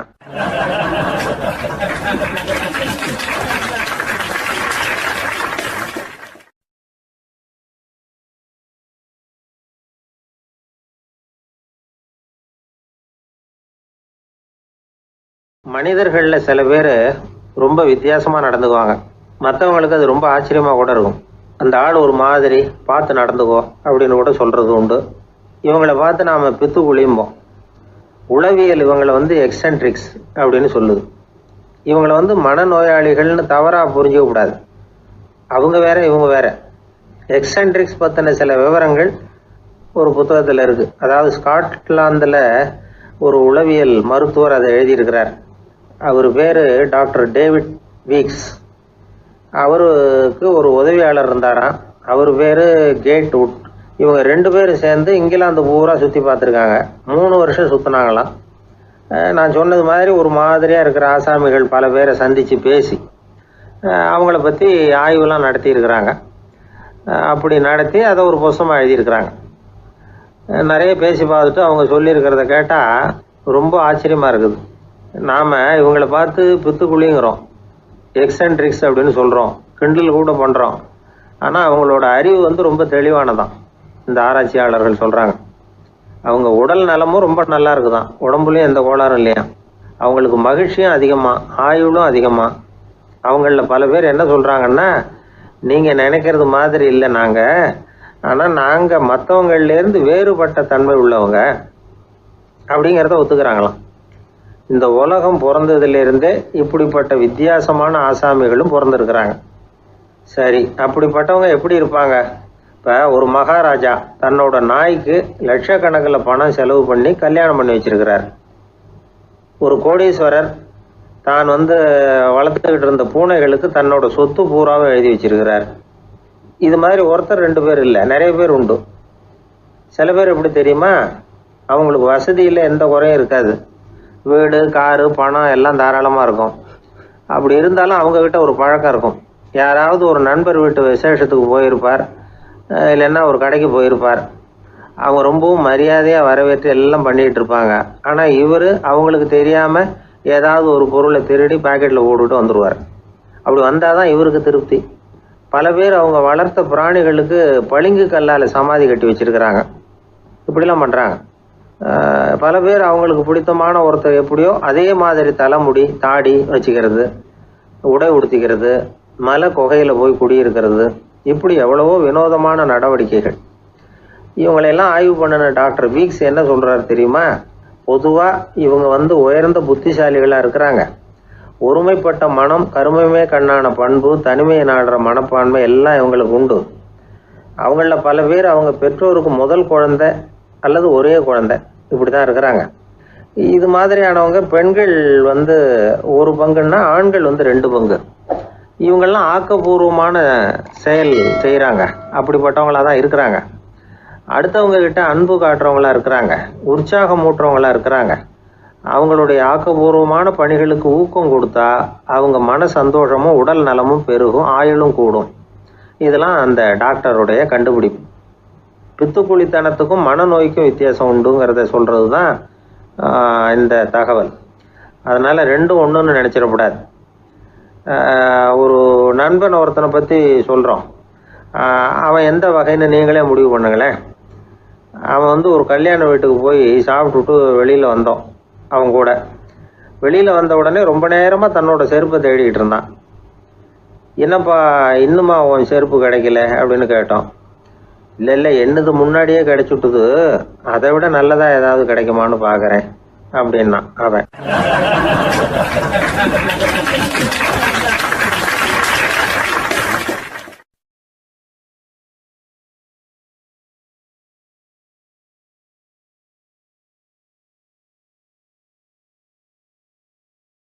ஒரு தடவை கலைவாணர் NS கிருஷ்ணன் பேராசிரியர் கல்கியை சந்தித்து பேசிக்கிட்டு இருந்தாராம். கலைவாணர் கல்கியை பார்த்து, எனக்கு கதை எழுத ஆசையாக இருக்குது, எப்படி எழுதுறதுன்னு கேட்டாராம். கதை எழுதுறதுக்கு 4 மை வேணும்னாராம் கல்கி. அப்படியா, அப்படின்னா என்னென்ன கலர் மை அப்படின்னு கேட்டிருக்காரு கலைவாணர் சிரிச்சுக்கிட்டே. நான் சொன்னது கலர் மை இல்லை, அது வேற மை. அதாவது கதை எழுதுறதுக்கு தேவைப்படுகிற 4 மை எதுன்னா, 1 திறமை, 2 பேணாமை, 3வது தனிமை, 4வது பொறுமை அப்படின்னாராம். உடனே கலைவாணர், உங்கள் யோசனை அருமை அப்படின்னாராம். அதுதான் கலைவாணர். பொதுவாக எழுத்தாளர்கள் எழுதுகிற மாதிரி நடந்துக்கிறது இல்லை. ஆனால் கலைவாணர் என்ன சொல்லுவாரோ அதே மாதிரி நடந்துக்குவார். எல்லாருக்கும் எல்லாம் கிடைக்கணுங்கிற கருத்தை சினிமா படங்களில் வலியுறுத்துவார். அதே மாதிரி நடைமுறை வாழ்க்கையிலேயும் எல்லாருக்கும் எல்லாமும் கொடுப்பார். பணம், பதவி, புகழ் இப்படி எதுவுமே இல்லாத ஒரு சாதாரண மனுஷனாக இருந்தால் கூட இவர் மனுஷனுக்கு கொடுக்குற மரியாதையில் கொஞ்சமும் குறைச்சல் இருக்காது. இந்த குணம் சாதாரணமாக எல்லாருக்கும் இருக்கிறது இல்லை. அவர் சினிமா தியேட்டருக்கு போய் சினிமா பார்க்குறது வழக்கம். அவர் வந்திருக்கிறாருங்கிறது தெரிஞ்சால் போதும், வெளியில் பிச்சைக்காரங்க கூடிடுவாங்க. இது அவருக்கு தெரியும். வெளியில் நம்மளை நம்பி ஒரு கூட்டம் காத்துக்கிட்டு இருக்குமேன்னு நினைப்பார். உடனே ஒரு 100 ரூபா நோட்டை கொடுத்து சில்லறையாக மாற்றிட்டு வர சொல்லுவார். படம் முடிஞ்சு வெளியில் வர்றப்போ சில்லறையோடு வருவார். எல்லாருக்கிட்டையும் கொடுத்துருவார். ஏன்னா எல்லாரும் தேடிட்டு வருவாங்க அவரை. என்ன எல்லாரும் சௌக்கியமாக இருக்கிறீங்களா அப்படின்னு பிரியமாக விசாரிப்பார். ஏதோ ரொம்ப நெருங்கின சொந்தக்காரங்களை விசாரிக்கிறது மாதிரி விசாரிப்பார். தன்கிட்ட இருக்கிற சில்லறையை எல்லாருக்கும் சமமாக பிரித்து கொடுத்துட்டு தான் அங்கேருந்து புறப்படுவார். ஒரு நாள் அது மாதிரி புறப்படுற சமயத்தில் ஒரு சின்ன பையனுக்கு சில்லறை எதுவும் கிடைக்கல கொடுக்கறதுக்கு. இது கலைவாணருக்கு தெரியாது. காரில் ஏறி புறப்பட்டு போயிட்டார். அந்த பையன் காரை பிடிச்சிக்கிட்டு பின்னாடியே ஓடியாந்துருக்கிறான். ஐயா, நீங்களே இல்லைன்னு சொன்னால் நான் என்ன பண்ணுறது, இன்னைக்கு பட்னி தான், அம்மாவுக்கு வேற உடம்பு சரியில்லை அப்படின்னு கத்திக்கிட்டே ஓடியாந்தானா. கலைவாணர் கவனிச்சிட்டார். உடனே காரை நிறுத்த சொன்னார். இறங்கினார். அந்த சின்ன பையனை கட்டி பிடிச்சிக்கிட்டு, என்னை மன்னிச்சிக்கப்பா, நான் கவனிக்காமல் வந்துட்டேன் அப்படின்னு சொல்லி அழ ஆரம்பிச்சிட்டாராம். இன்னொரு தடவை இதே மாதிரி ஒரு தியேட்டர்லேருந்து வெளியில் வந்திருக்கிறார். ஒரு ஆள் அவர்கிட்ட வந்து நின்றுருக்கார். அவர் கொடுக்கறதுக்கு இவர்கிட்ட பணம் இல்லை. பணம் இல்லையாப்பா அப்படின்னாராம். உங்ககிட்டயே இல்லையா அப்படின்னாராம் அவர். கலைவாணருக்கு மனசு ரொம்ப சங்கடமாக போச்சு. உடனே புறப்பட்டு வீட்டுக்கு போனார். அங்கே இங்கே தேடி பார்த்து அங்கே இருந்த கொஞ்சம் நெஞ்ச சில்லறையை எடுத்தார். காரு டிரைவரை கூப்பிட்டார். தியேட்டர் வாசலில் நின்றுக்கிட்டு இருந்த ஆசாமியோட அங்க அடையாளங்களை சொன்னார். காரை எடுத்துகிட்டு போய் அந்த ஆளை கண்டுபிடிச்சி இந்த காசை கொடுத்துட்டு வா அப்படின்னு அனுப்பி வச்சாராம். பிச்சை போடுறதுக்காக காரை அனுப்புனதாக வேற யாரை பற்றியாவது நீங்கள் கேள்விப்பட்டிருக்கிறீங்களா? அவர் ஒரு வித்தியாசமான மனிதர், வித்தியாசமான கலைஞர். கலைவாணரோட சகோதரர் கல்யாணம் நடந்தது. அதில் தியாகராஜ பாகவதர் கச்சேரி முடிஞ்ச உடனே அதில் சம்பந்தப்பட்ட கலைஞர்களுக்கெல்லாம் கலைவாணர் பரிசுகள் கொடுக்குறார். அந்த கச்சேரியில் கடம் வாசித்தவருக்கு மட்டும் மற்ற எல்லாருக்கும் கொடுத்ததை விட பெருசாக ஒரு வெள்ளி கோப்பையை பரிசாக கொடுத்தாராம். மற்றவங்களுக்கெல்லாம் சின்னதாக கொடுத்துட்டு கட வித்துவானுக்கு மட்டும் பெருசாக பரிசு கொடுக்குறீங்களே ஏன்னு கேட்டிருக்கிறாங்க. அதுக்கு கலைவாணர் விளக்கம் கொடுத்தாராம். இப்பெல்லாம் ரயிலில் கூட்டம் அதிகங்கிறது உங்களுக்கு எல்லாருக்கும் தெரியும். இந்த வித்வான் இவ்வளவு பெரிய மண்பானையை ரயிலில் ரொம்ப பத்திரமா உடையாம ரொம்ப தூரத்திலேருந்து கொண்டு வந்துருக்கிறாரே, அது என்ன சாமானியமான காரியமா? அவரோட அந்த சாமர்த்தியத்தை பாராட்டுறதுக்காக தான் அவருக்கு இவ்வளவு பெரிய பரிசு அப்படின்னாராம்.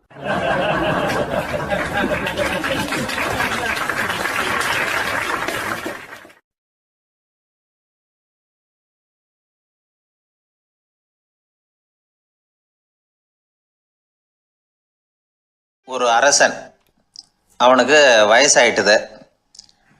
அதனாலேயே இந்த கவலை பயம் எல்லாமும் அதிகமாயிட்டுது. மரண பயம், ராத்திரியில் சரியாக தூங்க முடியல, இப்படி ஆயிட்டுது நிலைமை.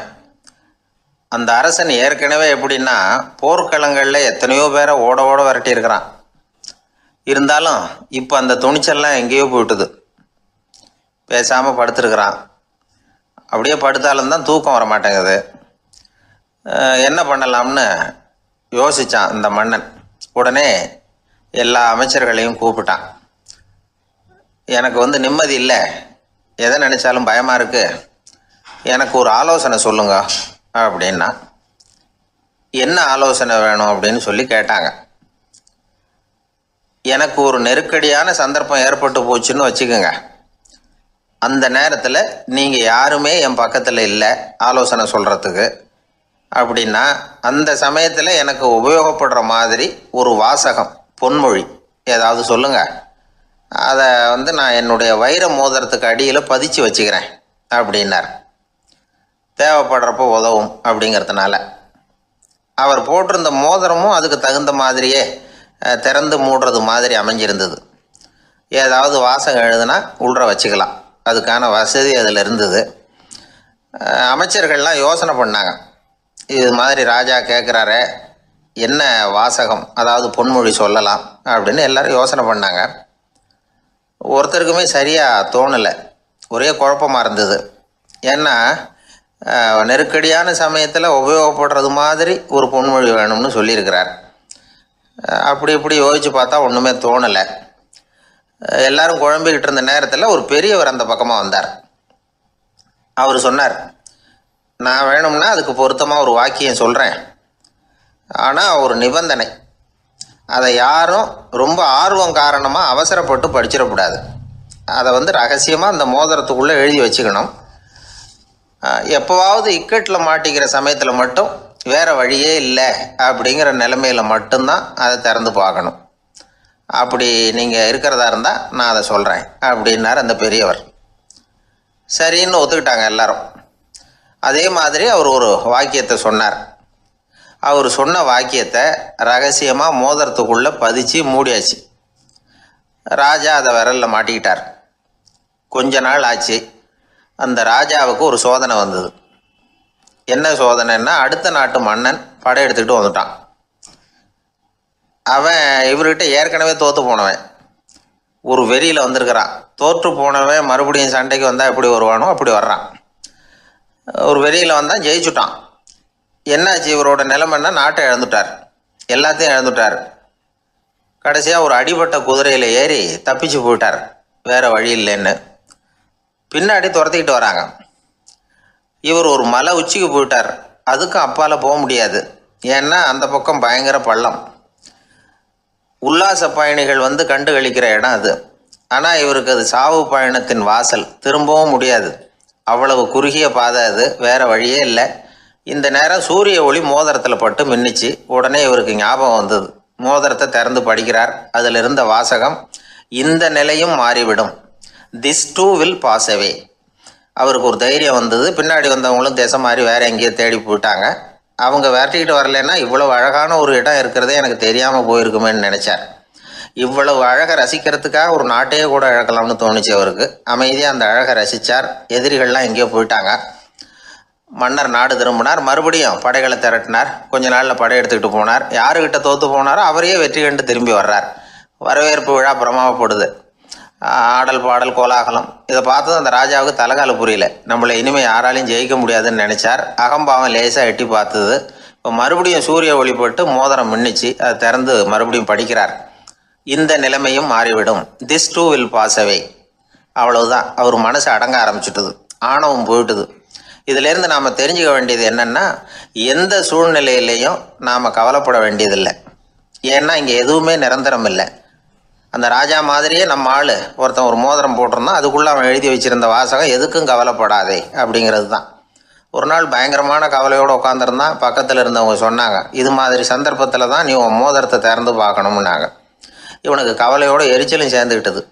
அது எப்படி முடியும், இப்போ திருட்டு போனது என்னோட அந்த மோதிரம் தானே அப்படின்னு சொல்லிவிட்டு தலையில் கை வச்சுட்டு உட்காந்துட்டான். இப்படிலாம் சொல்கிறது உண்டு. இருந்தாலும் நாம் எந்த சூழ்நிலையிலையும் கவலைப்பட வேண்டியதில்லை அப்படிங்கிற உண்மையை புரிஞ்சுக்கணும். அப்படி கவலையை வெல்றதுக்கான வழி தெரிஞ்சுட்டதுன்னா வாழ்க்கையில் வெற்றி நிச்சயம்.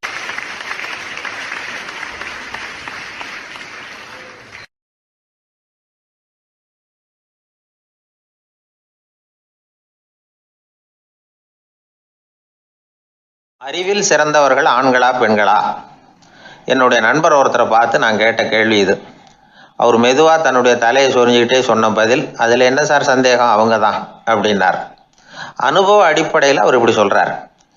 அறிவியல் அடிப்படையில் பார்க்குறவங்களும் இப்படி தான் சொல்கிறாங்க. இயற்கையின் நோக்கம் இனப்பெருக்கம், இதில் பெண்களின் பங்கு அதிகம். அதனால் இயற்கையே பெண்களுக்கு பல சலுகைகளை கொடுத்துருக்குது, சக்தியை கொடுத்துருக்குது. இப்போ வெளிநாடுகளில் இதை பற்றியெல்லாம் நிறைய ஆராய்ச்சி பண்ணி பார்த்துருக்குறாங்க. புள்ளி விவரங்கள்லாம் வெளியிட்டிருக்கிறாங்க.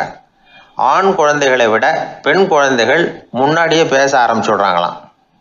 அது மட்டும் இல்லை, அதிக எண்ணிக்கையில் வார்த்தைகளை கற்றுக்கிறாங்களாம். அப்புறம் பலவிதமான வாக்கிய அமைப்புகளை அமைச்சு பேசுகிறதுலையும் பெண் குழந்தைகள் முன்னாடியே ஆரம்பிச்சுடுறாங்களாம். இதெல்லாம் சீக்கிரமாக செய்கிறது பெண் குழந்தைகள் தான். சம வயது உள்ள ஆண் குழந்தைகள் பெண் குழந்தைகள் இவங்களை வச்சு சோதனைகள் பண்ணி பார்த்துருக்குறாங்க. அதாவது ஒரே வயசுள்ள ஆண் குழந்தை பெண் குழந்தை இதெல்லாம் வச்சு அவங்கக்கிட்ட ஒரே கேள்வியை பல விதமாக கேட்குறது, ஒரே செய்தியை வேறு வேறு கோணங்கள்லேருந்து விளக்குறது, தவறு இல்லாமல் பேசுறது, வேகமாக படிக்கிறது, எழுதுறது, புரிஞ்சுக்கிறது, இப்படி இதை பற்றிலாம் எத்தனையோ சோதனைகள்லாம் செஞ்சு பார்த்துருக்குறாங்க. அப்படி பார்த்ததில் என்ன தெரிஞ்சதுன்னா, அதில் எல்லாம் ஆண் குழந்தைகளை விட பெண் குழந்தைகள் 1.5 மடங்கு அதிக திறமை உள்ளவங்களாக இருக்கிறாங்களாம். இன்னொரு மொழியை கற்றுக்கிறது, பேசுறது, எழுதுறது, இது கூட பெண்களுக்கு சுலபமாக வருதான். 2 மொழிகளை மாற்றி மாற்றி பேசுறது, மொழிபெயர்க்கிறது, இப்படிலாம் கூட சோதனை பண்ணி பார்த்துருக்குறாங்க. இதுலேயும் பெண்களுக்கு தான் அதிக திறன். சரி, இதை விடுங்க.